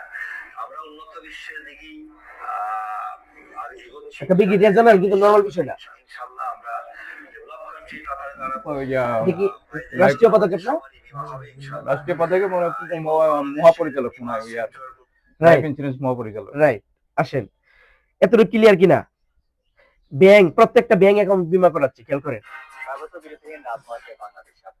এখন থেকে দেশের সকল তফসিলি ব্যাংক কর্পোরেট এজেন্ট হিসেবে বীমা পণ্য বিক্রয় এবং বিপণন করতে পারবে। এ বিষয়ে প্রজ্ঞাপন জারি করেছে বাংলাদেশ ব্যাংক। প্রজ্ঞাপনে বলা হয়েছে, ব্যাংকের মাধ্যমে ব্যাংক ইন্স্যুরেন্স বিক্রির সরকারের অনুমোদন সাপেক্ষে এই সুযোগ দেওয়া হয়েছে, যা মঙ্গলবার থেকেই কার্যকর হয়েছে। এতে তফসিলি ব্যাংকের সব শাখায় বীমা পলিসি বিক্রি এবং প্রিমিয়াম গ্রহণ রাষ্ট্রীয় পদক্ষেপ কিনা? ব্যাংকের মাধ্যমে। আসেন পুলিশের ঊর্ধ্বতম কর্মকর্তা কি বলছে, র্যাব বলতেছে, পুলিশ বলতেছে, ডিসি বলতেছে, ইউনু বলতেছে, সবাই বলার কারণ কি বলেন তো ভাই? ও তো এটা করতে হবে, নাহলে আমরা তো উন্নয়নশীল দেশে রাইট, এক্স্যাক্টলি তাই। খেয়াল করেন এই কথাগুলো খুব গুরুত্ব দেয়া। আচ্ছা এটা একটু পরে দেখাই, তাহলে এটা কি ক্লিয়ার আছে ভাই? ওকে, আমি আপনাদেরকে বলেছিলাম ব্যাংক ছোট ভাই, ইন্স্যুরেন্স বড় ভাই, রায়হান ভাই বলেছিলাম কিনা? আচ্ছা, ব্যাংকের আমানতের নিরাপত্তা বীমা কোম্পানি বহন করে। সূত্র বাংলাদেশ ব্যাংক। এটা পড়েন সিদ্দিক ভাই। বাংলাদেশ ব্যাংকের নির্দেশনা মোতাবেক গ্রাহকের সকল ধরনের আমানত ডিপোজিট বীমাকৃত। ব্যাংকে যে আমরা টাকা পয়সা রাখি, আমানত রাখি না, এই আমানতটা কি কি? তো বীমাকৃত। অর্থাৎ ব্যাংকে যে রাস্তা দিয়ে টাকা রাখতে যাই ওই রাস্তা বীমা করা, যে গাড়ি দিয়ে নিয়ে যায় গাড়ি বীমা করা, যে বুথে আমরা টাকা রাখি বুথ বীমা করা, বুথের দারোয়ান বীমা করা, ব্যাংকের যে ট্রাঙ্ক আছে লকার বীমা করা। সারা দুনিয়ার মানুষ বিশ্বাস করে ব্যাংকের, আর ব্যাংক বিশ্বাস করে বিমারে। বিষয়টা কি আমার কথা না বাংলাদেশ ব্যাংকে? এটা কোন পত্রিকা? বাংলাদেশ প্রতিদিন। জাতীয় পত্রিকা না নরমাল পত্রিকা? এটা জাতীয় পত্রিকা। এই দুই লাইন পড়েন তো। বিমার প্রতি মানুষের আস্থা বাড়াতে হবে। জাতীয় বীমা দিবসের অনুষ্ঠানে প্রধানমন্ত্রী। বিমার প্রতি মানুষের কি বাড়াইতে হইব? আস্থা বাড়াইতে হবে। আস্থা বাড়াইতে হইব। এখন বিমার প্রতি মানুষের আস্থা বাড়ানোর জন্য আমাদের আগের সাবেক যে প্রধানমন্ত্রী ছিল, নাম কি? শেখ হাসিনা ছিল না প্রধানমন্ত্রী? শেখ হাসিনা কি কি পদক্ষেপ নিয়েছিল দেখে। বীমা গ্রহীতারা যেন দাবিকৃত অর্থ সহজেই পায় তা নিশ্চিত করতে বলেছেন প্রধানমন্ত্রী শেখ হাসিনা। সকালের রাজধানীতে প্রথম জাতীয় বীমা দিবস উপলক্ষে আয়োজিত অনুষ্ঠানে তিনি কথা বলেন। সরকার প্রধান বীমা নিয়ে মানুষের আস্থা ও বিশ্বাসের সংকট দূর করতে বীমা সংশ্লিষ্টদের কাজ করতে বলেন। শাহ আলী জয়ের রিপোর্ট। ক্রস প্রিমিয়াম বেড়েছে 301 ভাগ। ঠিক আমার রিপোর্টটা রাষ্ট্রীয় রিপোর্ট। রাষ্ট্রীয়। কোন চ্যানেল এটা? নিউজ 24 স্বাস্থ্যের মতো নরমাল চ্যানেল? না। বিমার পাশাপাশি সরকারি ভর্তুকিতে প্রবাসী কর্মীদের জন্য চালু করেছে বীমা সুবিধা। দ্রুতই স্কুল পড়ুয়াদের জন্য চালু হবে বঙ্গবন্ধু শিক্ষা বীমা। বীমা কার্যক্রমের সেবা জনগণের কাছে আরো বেশি করে পৌঁছে দিতে দেশে প্রথমবারের মতো পালিত হচ্ছে জাতীয় বীমা দিবস। অনুষ্ঠানে বীমা খাতে বিশেষ অবদান রাখায় 5 জনের হাতে সম্মাননা তুলে দেন প্রধানমন্ত্রী শেখ হাসিনা। তাহলে এটা কি আগে থেকে কি কার্যক্রম? আগে থেকে কার্যক্রম 1952 সাল থেকে বাংলাদেশে বীমা চালু হয়েছে, আজকে 25 সাল পর্যন্ত কত সরকার আইসি আর গেছে, বীমা একটা বন্ধ হয়েছে, কারণ এটা ছাড়া রাষ্ট্র টিকবে না। আসেন খেয়াল করেন, বাজেট আলোচনায় অর্থমন্ত্রী বীমার আওতায় আসছে সাধারণ জনগণ। আপনার লেখা আপনার পর আমার চেয়েও ক্লিয়ার, এটা পড়েন। বীমা ছাড়া কোনো শ্রমিক বিদেশ যেতে পারবে না। 18 থেকে 58 বছর বয়সী শ্রমিকদের বিদেশ যাওয়ার আগে বীমা করতে হবে। ক্লিয়ার, এটা তার ব্যাখ্যা দেওয়ার কিছু নাই। না। আচ্ছা, বাংলাদেশ প্রতিদিন জাতীয় পত্রিকা দিব, এটা পড়েন। শিল্প কারখানার শ্রমিকদের বাধ্যতামূলক বীমা করতে হবে। অর্থ মন্ত্রণালয়ের ইদ্রার চিঠি। শিল্প কলকারখানা শ্রমিকদের বাধ্যতামূলক, এটা চিঠিটা কে পাঠাইছে? ইদ্রা। ইদ্রা এবং অর্থ মন্ত্রণালয়, রাইট কিনা? জি। আচ্ছা, প্রিমিয়াম লেনদেন হবে রিসিটে। এই ছোট লেখাটা পড়েন, লাল লেখাটা। কোনটা? এই- এই- এই যে এটা। হুম। সোনালী লাইফ এর সম্মানিত গ্রাহকদের কিস্তি প্রিমিয়াম এজেন্ট কর্তৃক নগদ গ্রহণ করা হয় না। প্রিমিয়াম নিজে জমা দিন এবং নিশ্চিত থাকুন। আজ থেকে 2, 4, 5, 10, 15, 20 বছর আগে মানুষ বীমা করছে, বীমা করে গ্রাহকদের টাকা দিছে হইছে এজেন্টের হাতে, এজেন্ট টাকা নিয়ে খাই লাইছে, কোম্পানিতে জমা করে নাই, মেয়াদ শেষে গ্রাহক প্রতারিত হইছে, ধোঁকা খাইছে, সঠিক টাইমে টাকা পায় নাই, যার কারণে বীমা কোম্পানির একটা বদনাম বাংলাদেশে এখন পর্যন্ত আছে। আচ্ছা, এটা এখন আমাদের কোম্পানি বলতেছে গ্রাহকদের টাকা গ্রাহক নিজে জমা দিবে। কিভাবে? ওই যে দেখেন, নগদ, বিকাশ, রকেট, 17টা bank, Visa card, Master card, debit card, credit কার্ডের মাধ্যমে আপনার টাকা ঘরে বসে আপনি জমা দিবেন। জমা দেওয়ার সাথে সাথে আপনার মোবাইলে এসএমএস চলে যাবে, কনফার্মেশন মেসেজ, ডিয়ার স্যার ওর ম্যাডাম, আমরা আপনার টাকা বুঝা পাইছি। কোনো ব্যক্তির হাতে টাকা দেওয়ার দরকার নাই। ক্লিয়ার? কিভাবে জমা দিবেন? আপনার মূল্যবান পলিসি সংক্রান্ত তথ্য এখন আপনার মোবাইলে। তারপর 999 এর কাজ কি? 999 এর কাজ কি? জরুরি সেবা দাও। এটা একটু পরে।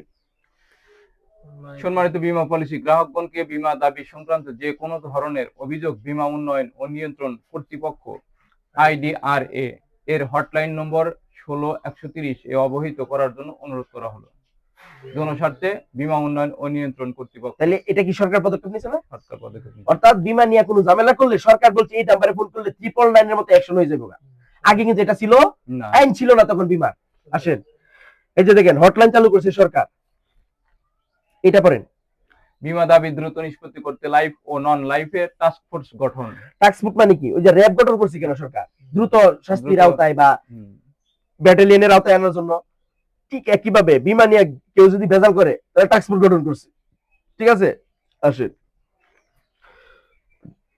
আমাদের প্রত্যেক বছর পত্রিকাতে গ্রাহকের লভ্যাংশ ঘোষণা করে, মানব জমিন, সোনালী লাইফের বোনাস ঘোষণা, ইন্টারন্যাশনাল পত্রিকা সোনালী লাইফ ডিক্লেয়ার্স বোনাস, দৈনিক ইত্তেফাক সোনালী লাইফের লভ্যাংশ ঘোষণা, সমকাল 10% লভ্যাংশ দিবে সোনালী লাইফ। মানে পত্রিকাতে এবং টেলিভিশনে প্রতি বছর কে কত টাকা লভ্যাংশ পাইছে ওপেন ঘোষণা করে দেয়। আসেন, এই লেখাটা হচ্ছে গুরুত্বপূর্ণ। বাংলাদেশে টোটাল ইন্স্যুরেন্স কোম্পানি কয়টা আছে বলছিলাম? 82টি। 82টার মধ্যে নাম্বার 1 পজিশনে আছে সোনালী লাইফ ইন্স্যুরেন্স। দেখি আমার কোম্পানি তো আমি নাম্বার 1 বলবোই, আপনার প্রতিষ্ঠানকে আপনি নাম্বার 1 বলবেনই, কিন্তু আপনি আমি বললে হবে না, রাষ্ট্রীয় স্বীকৃতি লাগবে। রাষ্ট্রীয় স্বীকৃতি দেওয়া। রাইট, এখন দেখেন রাষ্ট্র স্বীকৃতি দিছি কিনা। এই 2 লাইন পড়েন আর এটা পড়েন স্মারক নাম্বার সহ। বীমা উন্নয়ন ও নিয়ন্ত্রণ কর্তৃপক্ষ insurance development and regulatory authority IDRA. হ্যাঁ, তারিখ তারিখ 17 আগস্ট 2017। বিষয় সোনালী লাইফ ইন্স্যুরেন্স কোম্পানির বীমা ব্যবসা ডিজিটাইজেশন শীর্ষক সেমিনারে আলোচিত বিষয়াদি। আসেন, তাহলে সোনালী লাইফ ইন্স্যুরেন্স কোম্পানি বীমা ব্যবসা ডিজিটালাইজেশন শীর্ষক সেমিনারে আলোচিত বিষয়াদি 1 পাতা 2 পাতা 3 পাতার চিঠি ইস্যু করছে, বাকি 81টা কোম্পানিকে কে করছে দেখেন পড়েন। সিনিয়র সচিব আর্থিক প্রতিষ্ঠান বিভাগ অর্থ মন্ত্রণালয় বাংলাদেশ সচিবালয় ঢাকা। ব্যবস্থাপনা পরিচালক সাধারণ বীমা কর্পোরেশন জীবন বীমা কর্পোরেশন। মুখ্য নির্বাহী কর্মকর্তা সকল ইন্স্যুরেন্স কোম্পানি বীমা উন্নয়ন ও নিয়ন্ত্রক কর্তৃপক্ষের সকল কর্মকর্তা। বুঝছেন কিনা? সবাই মিলে চিঠি ইস্যু করছে। অর্থাৎ সোনালী লাইফ ইন্স্যুরেন্স যেভাবে ডিজিটালাইজেশনকে মেইনটেইন করে বিজনেস করতেছে, তোমরা সবাই সোনালী লাইফকে ফলো হিম কি করো, ফলো করো ফলো করে। এটা কি আমার কথা না রাষ্ট্রের কথা? রাষ্ট্রের অর্থ মন্ত্রণালয় সবাইকে বলে দিছে যে সোনালী লাইফকে তোমরা সবাই ফলো করো। 81টা কোম্পানিকে বলছে সোনালী লাইফ যেভাবে বিজনেস করে তোমরা বিজনেস করো, কারণ এক্সপার্ট ম্যানেজমেন্ট অ্যাওয়ার্ড পেল সোনালী লাইফের সিইও, রাইট কিনা? CEO এক্সপার্ট ম্যানেজমেন্ট অ্যাওয়ার্ড পেয়েছে রাষ্ট্রীয়ভাবে। আসেন, বীমার আওতায় আসছে সরকারি চাকরিজীবীরা, হচ্ছে বীমা কোম্পানি, ব্যাংক, ইন্স্যুরেন্স ব্যবসায় অযোগ্য 24 ব্যাংক। 24টা ব্যাংক ইন্স্যুরেন্স বিক্রি করতে পারবে না। এর মানে কি ইন্স্যুরেন্সের ভ্যালু ব্যাংকের চেয়ে অনেক বেশি, রাইট? রাইট। খেয়াল করেন, আমাদের এটা ইসলামী শরিয়া মোতাবেক পরিচালিত জীবন বীমা কোম্পানি। এটা পড়েন। ইন্স্যুরেন্স কোম্পানিতে এসে গ্রাহকদের টাকা নিতে হবে না, ব্যাংকের মাধ্যমে গ্রাহকগণ সময় মতো পাওনাটা পেয়ে যাবে। মোস্তফা গোলাম মুকুদ্দুস, স্বপ্ন দ্রষ্টা অভিভাবক, সোনালী লাইফ ইন্স্যুরেন্স কোম্পানি লিমিটেড। শতভাগ বীমা দাবি পরিশোধের সফলতা এগিয়ে যাচ্ছে সোনালী লাইফ। এসএসসি পাস ছাড়া বীমা পেশায় ঢোকার পথ বন্ধ। কত সালের রিপোর্ট এটা? 30 নভেম্বর 2021। এসএসসি পাস ছাড়া বীমা পেশায় ঢোকা যাবে না। আগে কিন্তু কলিমদ্দি সলিমদ্দি সৈদালি বৈদালি আবুল বাবুল সব ঢুকছে। এখন এসএসসি পাস ছাড়া বীমা পেশায় ঢোকা যাবে না। না। এই 2-3 লাইন পড়েন। বীমা কোম্পানির এজেন্ট হিসেবে নিয়োগ পেতে কোন স্বীকৃত বোর্ডের অধীনে মাধ্যমিক বা সমমানের পরীক্ষা উত্তীর্ণ হওয়া বাধ্যতামূলক করেছে সরকার। ফলে এখন থেকে শুধু অক্ষর জ্ঞান কোন রকমে লিখতে পড়তে জানা আছে এমন ব্যক্তিদের বীমা পেশায় ঢোকার পথ বন্ধ হয়ে যাচ্ছে। এটা কি বুঝছেন কিনা? জি। অর্থাৎ এই কোন রকম অক্ষর জ্ঞান দেখতে পারে এমন ব্যক্তি আর বীমাতে ঢুকতে পারবে। এটা 2025 সাল পর্যন্ত বলবৎ থাকবে। 26 সাল থেকে গেজেট প্রকাশ হয়ে গেছে। গেজেটটা পড়েন। বীমা এজেন্ট নিয়োগ ও নিবন্ধন প্রবিধান মালার গেজেট প্রকাশ। গেজেট প্রকাশ কি শাসটলে হয়? কোথায় হয়? সংসদে। তাহলে গেজেট প্রকাশ হয়েছে। বীমাতে যদি আপনি চাকরি করতে চান তাহলে গ্রাজুয়েশন কমপ্লিট করতে হবে, অনার্স মাস্টার্স। এটা কি আমার কথা না? গেজেট পাস হয়েছে। এই কি লিখছে এই কথা? চাকরির বাজারে বীমা হবে 1 নম্বর। আজ থেকে 30-40 বছর আগে আর্মি, মিলিটারি, পুলিশে চাকরি নেওয়ার জন্য লেখাপড়া দেখছে না, উসালাম বইলেই বাইতে ধরে নিচে আয়া, রাইট না রং? অষ্টম শ্রেণী পাস আগে নিয়েছে। কেমন দেখছে লেখাপড়া এখনের মতো? না, আগে তো মনে করেন 8 পেজের একটা সার্টিফিকেট না তাহলে হয়ে গেছে। যেমন আমি 91 সালে টিকলাম, তখন আবার নিয়ম করলো নবম শ্রেণী পাস হতে হবে, তখন রেজিস্ট্রেশন কার্ড হবে। তারপর আবার 94 সালে যা করলো হলো আপনার এসএসসি পাস। ওকে, তাহলে এখন আবার ইন্টার পাস, যারা সরাসরি ইন্টার পাস যারা তাদের হলো 6 মাস ট্রেনিং, আর যারা এসএসসি পাস যোগ্য তাদের আবার হলো করে কি 2 বছর ট্রেনিং। 18 মাস। খেয়াল করে, তাহলে আমি আপনাদেরকে বলছিলাম আমাদের company triple A category international ভাবে অ্যাওয়ার্ড পাইছে। পড়েন তো পুরো পৃষ্ঠাটা পড়ে।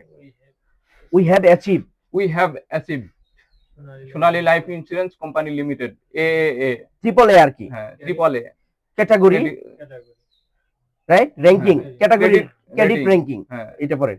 সোনালী life insurance company limited life insurance ব্যবসায় সাফল্যের স্বীকৃতি স্বরূপ আন্তর্জাতিক মানের ক্রেডিট রেটিং ট্রিপল এ অর্জন করেছে। নিঃসন্দেহে এটি বাংলাদেশের জীবন বীমা শিল্পে এক অনন্য উজ্জ্বল দৃষ্টান্ত। সোনালী লাইফ ইন্স্যুরেন্স কোম্পানি লিমিটেড। আপনাদের মোবাইলে কারো এমবি আছে? হ্যাঁ, ওই আচ্ছা, থেকে ইয়া পাবে নাকি? আমি ঢুকতেছি, দেখেন খেয়াল করেন, আমি ঢুকতেছি ইউটিউব থেকে। আমি ইউটিউবে গিয়ে লিখলাম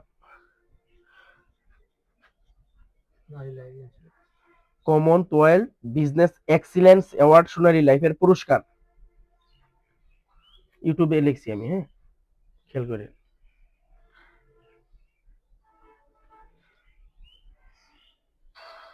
দ্বিতীয়বারের মতো Commonwealth partnership summit and business excellence award পেয়েছে সোনালী লাইফ ইন্স্যুরেন্স। মালয়েশিয়ার কুয়ালালামপুরে কনকর্ড হোটেলে জমকালো এক অনুষ্ঠানে সোনালী লাইফের পক্ষ থেকে পুরস্কার গ্রহণ করেন সোনালী লাইফের পরিচালক শেখ মোহাম্মদ ড্যানিয়েল। সোনালী লাইফ ইন্স্যুরেন্সের পরিচালক শেখ মোহাম্মদ ড্যানিয়েল বলেন, এই নিউজ কি আমার নিউজ? মালয়েশিয়া কুয়ালালামপুরে 56টা দেশে এক নাম্বার হয়েছে। অঙ্গন এবং একটি প্রভাবশালী বীমা প্রতিষ্ঠান হিসেবে প্রতিষ্ঠিত। বীমা খাতে অসামান্য প্রিয়তি, অবদানের চাবিরতি। স্বীকৃতিস্বরূপ দ্বিতীয়বারের মতো Commonwealth partnership summit and business excellence award পেয়েছে দেশের শীর্ষ বেসরকারি জীবন বীমা প্রতিষ্ঠান সোনালী লাইফ ইন্স্যুরেন্স। প্রতিযোগিতায় 6টি ক্যাটাগরিতে পুরস্কার জিতে নিয়েছে সোনালী লাইফ। শুক্রবার মালয়েশিয়ার কুয়ালালামপুরে জমকালো অনুষ্ঠানে সোনালী লাইফ ইন্স্যুরেন্সের পরিচালক শেখ মোহাম্মদ ড্যানিয়েল এ পুরস্কার গ্রহণ করেন। প্রতিক্রিয়ায় তিনি বলেন, এই পুরস্কার নিরলস উদ্ভাবনী প্রচেষ্টা, ডিজিটালাইজেশন, গ্রাহক কেন্দ্রিক পরিকল্পনা এবং দ্রুততম সময়ে। উনি হচ্ছে ঢাকা বিশ্ববিদ্যালয়ের বর্তমানে ফাইন্যান্স ডিপার্টমেন্টের প্রধান। উনি কি বলছে দেখেন, আপনাদেরকে খেয়াল করেন। শুভেচ্ছা জানাই। সোনালী লাইফ ইন্স্যুরেন্স একযুগ গেল, এটা কত বর্ষই হোক, এবং তারপরে আমরা যখন এখানে থাকবো না, এই সোনালী লাইফ ইন্স্যুরেন্সের যে জয়যাত্রা, অগ্রযাত্রা, এটা এগিয়ে যাক, এই একযুগ পূর্তিতে শুভ জন্মদিনে আপনাদেরকে প্রাণ ঢালা অভিনন্দন জানাই। ঢাকা বিশ্ববিদ্যালয়ের বর্তমানে এটা করবো। ঢাকা বিশ্ববিদ্যালয়ের ব্যাংকিং অ্যান্ড ইন্স্যুরেন্স বিভাগের এই মুহূর্তে শিক্ষকতা করছি। ফিনান্স অ্যান্ড ব্যাংকিং বিভাগের শিক্ষক পড়াশোনা করেছি এবং অর্থনীতি বিষয়ে পিএইচডি অর্জন করেছি। কিন্তু এখন আমি পরিচয় দিই যে আমি ফিনান্স ব্যাংকিং এর ছাত্র। আমি ইন্স্যুরেন্স বিভাগের ছাত্র। এখন আমি শিখি বিশ্বজোড়া পাঠশালা সবার আমি ছাত্র। আমার অনেক শেখার আছে এসব। দ্বিতীয়বারের মতো Commonwealth partnership summit and business excellence award পেয়েছে সোনালী লাইফ ইন্স্যুরেন্স। মালয়েশিয়ার কুয়ালালামপুরের একটি হোটেলে জমকালো অনুষ্ঠানে সোনালী লাইফ মানে সমস্ত টেলিভিশনে নিউজ পেয়েছে। এটা কোন টিভি? 21 টেলিভিশন। যত টেলিভিশন আছে সব টেলিভিশনে নিউজ হয়ে গেছে। সোনালী লাইফ গ্রুপের উপব্যবস্থাপনা পরিচালক সৈয়দ মোহাম্মদ। এটা কি আমার নিউজ? ওকে। হাসিব রেজা, সহকারী ব্যবস্থাপনা পরিচালক। আরো দেখাইলাম না, বাকি আপনারা পরে দেখে নিয়ে, কারণ ইউটিউব গুগল আপনাদের মোবাইলেও আছে। এখন যে টিভিতে ইয়া যায় তো টক শো দেয় বা সোনালী লাইফ ইন্স্যুরেন্স দেয় না? হ্যাঁ, আসেন এখন আসেন। এই যে 6টা পুরস্কার পাইছে, পৃথিবীর 56টা দেশে 1 নাম্বার হয়েছে। শুধু বাংলাদেশে না, পৃথিবীর 56টা দেশে। আসেন,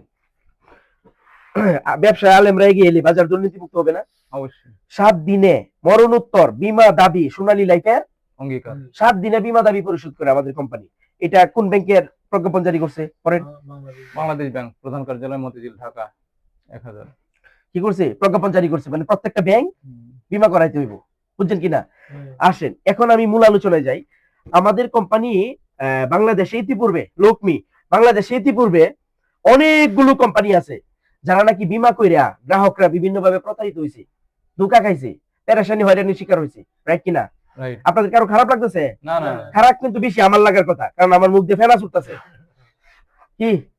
আচ্ছা, ইতিপূর্বে বাংলাদেশে অনেক কোম্পানির বীমা করে গ্রাহকরা প্রতারিত হয়েছে, ধোঁকা খাইছে, হয়রানি পেরেশানির শিকার হয়েছে, যার কারণে বীমার প্রতি মানুষের একটা নেগেটিভ ধারণা তৈরি হয়েছে। রাইট? রাইট। কেন তৈরি হয়েছে? ধরেন সিদ্দিক ভাই টাকা জমা দিছে 10,000, মোমেন আলী ভাই জমা দিছে 5,000, আব্দুর রহমান ভাই জমা দিছে 3,000, ওই আব্দুর রহমান ভাই জমা দিছে 7,000। এই টাকাগুলো দিছে একজন ব্যক্তির হাতে। ওই ব্যক্তির টাকা নিয়ে কোম্পানিতে জমা না করে নিজে খাইয়ে নিছে। তখন আপনারা কেউ কিন্তু বুঝতে পারেন না, তখন অনলাইন ছিল না। রাইট? এখন আমাদের কোম্পানি নিয়ে আসছে ইআরপি সার্ভার। ইআরপি হচ্ছে enterprise resource planning, not only Bangladesh but also every country. Latest and greatest একটা সার্ভার, যে সার্ভারের মাধ্যমে আপনি গ্রাহক পৃথিবীর যে কোনো জায়গা থেকে বিকাশ, রকেট, নগদ, ডাচ বাংলা সহ 17টা online bank, Visa card, Master card, debit card, credit কার্ডের মাধ্যমে মোবাইলের অ্যাপস থেকে আপনি টাকা পেমেন্ট করতে পারবেন। টাকা পেমেন্ট করার 1 মিনিটের ভিতরে আপনার মোবাইলে কনফার্মেশন মেসেজ চলে যাবে, আপনার টাকা কোম্পানি বুঝা পাইছে, টাকা কোথায় বিনিয়োগ হচ্ছে, কাকে নমিনি দিয়েছেন, কয়টা কিস্তি বাকি আছে, কয়টা দিতে হবে, প্রতি বছর কত লভ্যাংশ পাচ্ছেন, এভরিথিং ডেটা আপনি মোবাইলের মাধ্যমে পাওয়া যাবে, দেখতে পারবেন। পাওয়া যাবে না, দেখতে পারবেন আপনি। ক্লিয়ার? ক্লিয়ার। আমাদের কোম্পানিটা হচ্ছে 100% ইআরপি সার্ভার দ্বারা পরিচালিত। ইআরপি সার্ভার দ্বারা পরিচালিত। এখন ইআরপি সার্ভার দ্বারা যে পরিচালিত, এটা তো মুখে বললে হবে না, আমাদের ইন্টারন্যাশনাল একটা নিউজ হয়ে গেছে। ওই নিউজটা যদি আপনারা দেখেন তাহলে বুঝতে পারবেন। প্লিজ একটু কাইন্ডলি মনোযোগ দিয়ে শুনবেন। বাংলাদেশে লাইফ ইন্স্যুরেন্স কোম্পানিগুলো প্রযুক্তি ব্যবহারে অগ্রগামী হচ্ছে। খুব খেয়াল করে ইআরপি সফটওয়্যারের সফল প্রয়োগ বাংলাদেশের লাইফ ইন্স্যুরেন্স কোম্পানির উপর মানুষের স্কিপ করেন, মানে স্টপ করে রাখেন। জন্মের পর বাংলাদেশে রাষ্ট্রীয় বীমা আইন হচ্ছে বীমা দাবি পরিশোধ করতে হবে 90 দিনে। এটা কি আইন? সরকারি রাষ্ট্রীয় আইন আর কি। কত দিনে? 90 দিন। আচ্ছা ভাই, ইন্স্যুরেন্স করছে বা সঞ্চয় করার উদ্দেশ্য কি? বিপদে দুঃসময়ে কাজে লাগার জন্য না সঞ্চয়টা? একটা ব্যক্তি অসুস্থ হয়ে হাসপাতালে ভর্তি হয়েছে অথবা মারা গেছে, ওই ফ্যামিলিটা টাকা কখন দরকার? সাথে সাথে না, ইনস্ট্যান্ট না? 90 দিন পরে টাকা হইলে সে কি করবে টাকা দিয়ে? এখন আপনি অ্যাক্সিডেন্টে একজন ব্যক্তি হাসপাতালে ভর্তি হয়েছে, টাকা এখন দরকার না? এখন দরকার। আমাদের কোম্পানি বলতেছে পৃথিবীতে দেখি তো কার আগে দেয় ক্লেম, তখন সার্চ করছে, গুগল সার্চ করলে তো বের হয় নাকি? সার্চ করে দেখছে অস্ট্রেলিয়াতে একটা দেশ আছে যারা 14 দিনে ক্লেম সেটেল করে। কত দিনে? 14 দিন। 14 দিনে তারা ক্লেম সেটেল করে, মানে গ্রাহকের দাবি পরিশোধ করে। ক্লেম মানে তো দাবি, অভিযোগ। এখন আমাদের কোম্পানি বলতেছে তারা যে সার্ভার ব্যবহার করে এটার নাম ERP. ERP enterprise resource planning, এই যে যেটা বললো ভিডিওতে। এখন আমরা যে সার্ভার ব্যবহার করি এটার নাম ইআরপি। তারা যদি 14 দিনে দেয়, আমরা বাংলাদেশে যেহেতু ইন্স্যুরেন্সের ব্যাপারে মানুষের একটা চুলকানি আছে, নেগেটিভিটি আছে, আমরা 7 দিনে দিব। কয় দিনে? 7 দিন। তাহলে মানুষ যদি সঠিক টাইমে 90 দিনে টাকা না পায় 7 দিনে পায়, তাহলে আমাদের প্রতি আস্থা ভরসা বিশ্বাস বাড়বে না? বাড়বে। কারণ এখন তো বাংলাদেশের মানুষের ভিতরে অনাস্থা, অবিশ্বাস, অনীহা, অরুচি আছে বিমার প্রতি। কেন? এই যে উল্টাপাল্টা করছে আগে আমার মতো আপনার মতো অসাধু কিছু ব্যক্তিরা, রাইট? রাইট। এখন আমাদের কোম্পানি 7 দিনের ভিতরে দেয়। আমি কিছুদিন আগে একজন পুলিশের ওসি রে জয়েন করেছি, উনি 15 লক্ষ টাকার বিমা নিছে। উনি বলতেছে আপনার সাথে যে আমার একটা ভালো সম্পর্ক, গুড বন্ডিং, গুড রিলেশন আছে, এটা তো আমি মনে করতেছি ডিসকানেক্ট হয়ে যাবে আফটার সার্টেন টাইম। কেন? আপনার কথায় আমি হয়তো 2-3 লাখ টাকা জমা দিব বছরে বছরে, বিমা করব। যদি আমি সঠিক টাইমে টাকা না পাই, তাহলে আপনার সাথে সুসম্পর্ক তো আমার থাকবে না, রাইট না রং? রাইট। থাকবে। তখন উনি বলতেছে এর চেয়ে ভালো সম্পর্ক ঠিকঠাক বিমা করার দরকার নাই। আমি ওসি সাহেবকে বললাম, পুলিশের রানিং ওসি, উনি কি সচেতন না অসচেতন? সচেতন। সিদ্দিক ভাই, সচেতন। আমি বললাম আমাদের কোম্পানি সোনালী লাইফ ইন্স্যুরেন্স বাংলাদেশে 2013 সাল থেকে বিজনেস করে, প্রায় 13 লক্ষ গ্রাহক আছে। আজ পর্যন্ত 2025 সাল একজন ব্যক্তি টাকা পায় নাই। এমন কোন তথ্য বা প্রমাণ বা অভিযোগ যদি আপনি দেখাইতে পারেন, আপনার বাড়িতে 12 বছর বিনা টাকায় গোলামি করুন, কামলা দিমু, এবং 1 লক্ষ টাকা আপনাদের ক্যাশ পুরস্কার দিমু, আর হচ্ছে আপনার বাড়ির গরুর সাথে আমি ঘাস খাবো। 3টা কথা কিন্তু শক্ত শক্ত বলছি। মানে আমাদের কোম্পানিতে বিমা করছে, টাকা পাই নাই, কোন ধরনের অভিযোগ আছে, প্রমাণ দেখাইতে হলে কত পুরস্কার দিব? 1 লাখ টাকা আমি পুরস্কার দিব। 2 নাম্বার হইছে আমি কি করব, 12 বছর কামলা দিব ওনার বাড়িতে। কামলা বুঝেননি? গোলামি করব, চাকর চাকর থাকুক, এবং গুরুর সাথে কিছু ঘাস খাবো। তাহলে এত কনফিডেন্টলি আমি কেন বলছি? অবশ্যই এটার ব্যাপারে আমি হাই কনফিডেন্ট, এবং এটার ব্যাপারে আমি সব এভিডেন্স গাটাগাটি খুব বেশি করছি, রাইট? তখন উনি বলছে আরে কি বলেন, এত শক্ত কথা? আমি হ্যাঁ, আপনার রানিং ওসি আপনার সাথে উল্টাপাল্টা করলে আপনি তোমার রড খাইবেন রশি ছাড়া। কি একটা রানিং পুলিশের ওসি, উনারে 15 লাখ টাকা বিমা করাম, উনি মাই খেলে আমার রড খাইবো না? ওনার ওই ক্ষমতা নাই। তাহলে আমার কি বুঝছে শূন্য আগাইতে হইব না সিদ্দিক ভাই? এখন আমি বললাম যে আপনি এটা গুগল থেকে দেখবেন, কারণ পৃথিবী কি গুগলে এখন সব সার্চ করলে পাওয়া যায় না? গুগলে কি আপনার ব্যক্তিগত কোনো সেটিং করতে পারবেন? আপনাদের কারো মোবাইলে কি টাচ মোবাইল আছে? কা বাইর করেন, টাচ মোবাইলটা বাইর করেন, হটস্পট দিছি, আপনি ঢুকেন, ওয়াইফাই চালু করেন, আপনার মোবাইলটা দেখায়, তাহলে আপনার বিশ্বাসটা আরো বাড়বে। আমার মোবাইলটা দেখাবো না, হটস্পট দেওয়া আছে, দেখেন আহমদুল্লাহ 1 থেকে 8, হ্যাঁ পাসওয়ার্ড হচ্ছে 1 থেকে 8।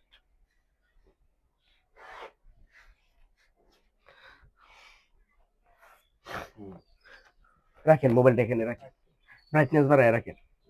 গুগল না এটা, লেখেন সোনালী লাইফ ইন্স্যুরেন্স, লেখেন www.sonalife-insurance। আপনি লেখেন না সোনালী,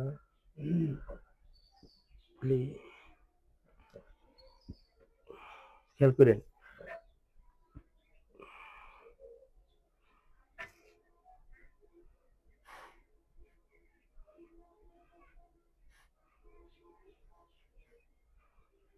খেয়াল করে, এটা তো ওনার মোবাইল, আমি আজকে প্রথম ধরছি, ওনার লোক আমার কোনদিন দেখাও নাই। আর গুগল তো সবার জন্য 100 মান। এই লেখাটা কি? Sonali life insurance claim status. Claim মানে কি? দাবি, অভিযোগ। এই যে এটাতে আমি ঢুকলাম, কই গেল গা?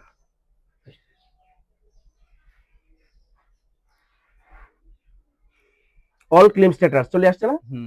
অল ক্লেম স্ট্যাটাস এর বাংলা কি? সকল দাবি দাবা আর কি, অভিযোগ, রাইট? আসেন সোনালী লাইফ ইন্স্যুরেন্সের ওয়েবসাইট আসছে কিনা দেখেন তো। আসে নাই?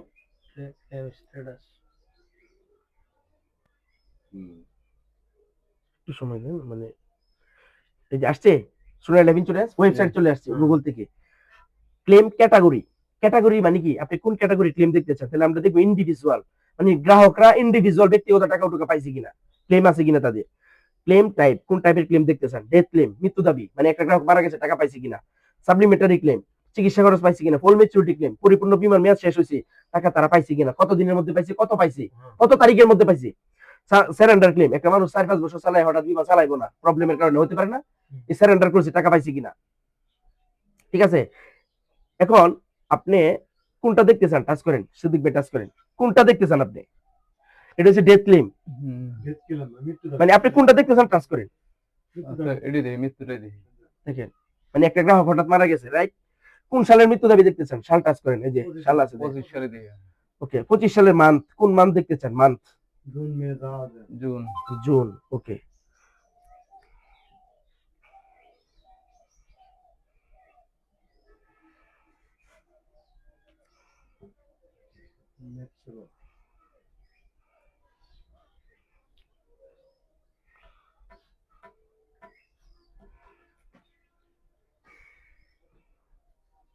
চলে আসছে।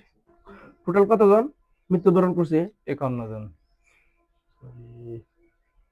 25 সালের জুন দিছেন না? হুম।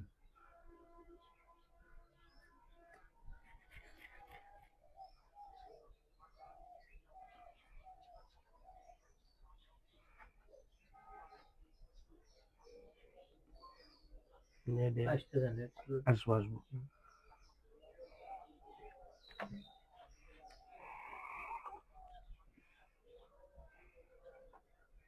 চা নিয়ে আসি। একটু একটু মানে একটা ধাপ শেষ করি, আলোচনা দুইটা ধাপ। তাহলে আবার আজান দিয়ে ফেলাবেন একটু পরে। সমস্যা নাই, 43 বাজে। নামাজ পড়ে নেব। 12:43 হুম।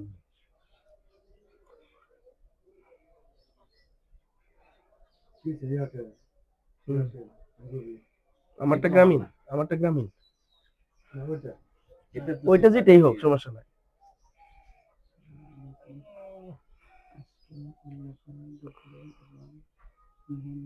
আচ্ছা ওই নেটের সমস্যা করতেছে। না করবেন না দাঁড়া।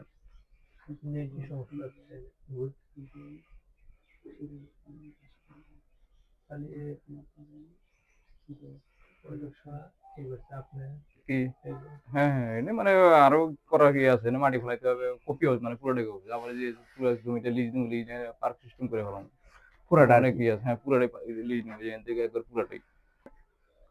জুন মাস 25 সালের জুন মাসে 51 জন নাম আছে কিনা দেখেন, ওনার নাম কি সবার দেখেন, নাম আছে কিনা। পলিসি হোল্ডার নাম কি? আলামিন 1 নম্বরে, রাইট?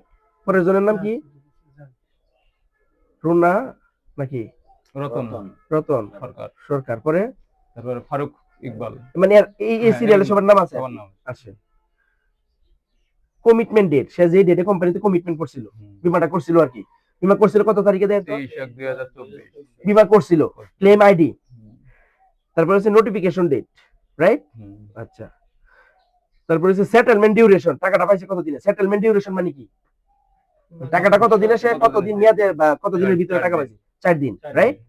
এরপরে 4 দিন, এরপরে 3 দিন, এরপরে 1 দিন, এরপরে 3 দিন, 4 5 দিন। আপনি 7 দিনের বেশি পাবেন না। আসে কত টাকা পাইছে, কত দিনের ভিতরে পাইছে, কত তারিখের ভিতরে পাইছে, এটা সব আছে দেখেন। ক্লেম অ্যামাউন্ট কত টাকা পাইছে? 4,56,500। 4,56,500, রাইট? সে হয়তো জমা দিয়েছিল কয়েক হাজার টাকা, 5-7 হাজার টাকা বা 10,000 টাকা জমা দিয়েছিল, 4 লাখ টাকা পাইছি। এরপরের জনে কত টাকা পাইছে? 1 লাখ। এরপরের জনে 10 লাখ, রাইট? রাইট কিনা? সব দেখেন তো পেড কিনা। এভরিথিং ইজ ক্লেম রিসিভেড, কে কি কারণে মারা গেছে সব কমেন্টস করা আছে না? লেখা আছে। আসেন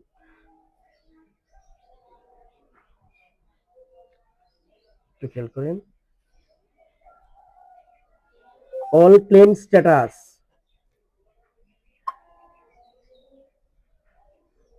ইন্স্যুরেন্সের একটা ইন্স্যুরেন্সের টাকা দিয়ে রাখি ডেথ ক্লেম সোনালী লাইফ। বাচ্চারা ভাইজান খেয়াল করেন, আপনাদের পার্শ্ববর্তী টাঙ্গাইলের ঘটনা দেখেন। সোনালী, আমি ইউটিউব থেকে দেখছি। একটু খেয়াল করেন ভাই।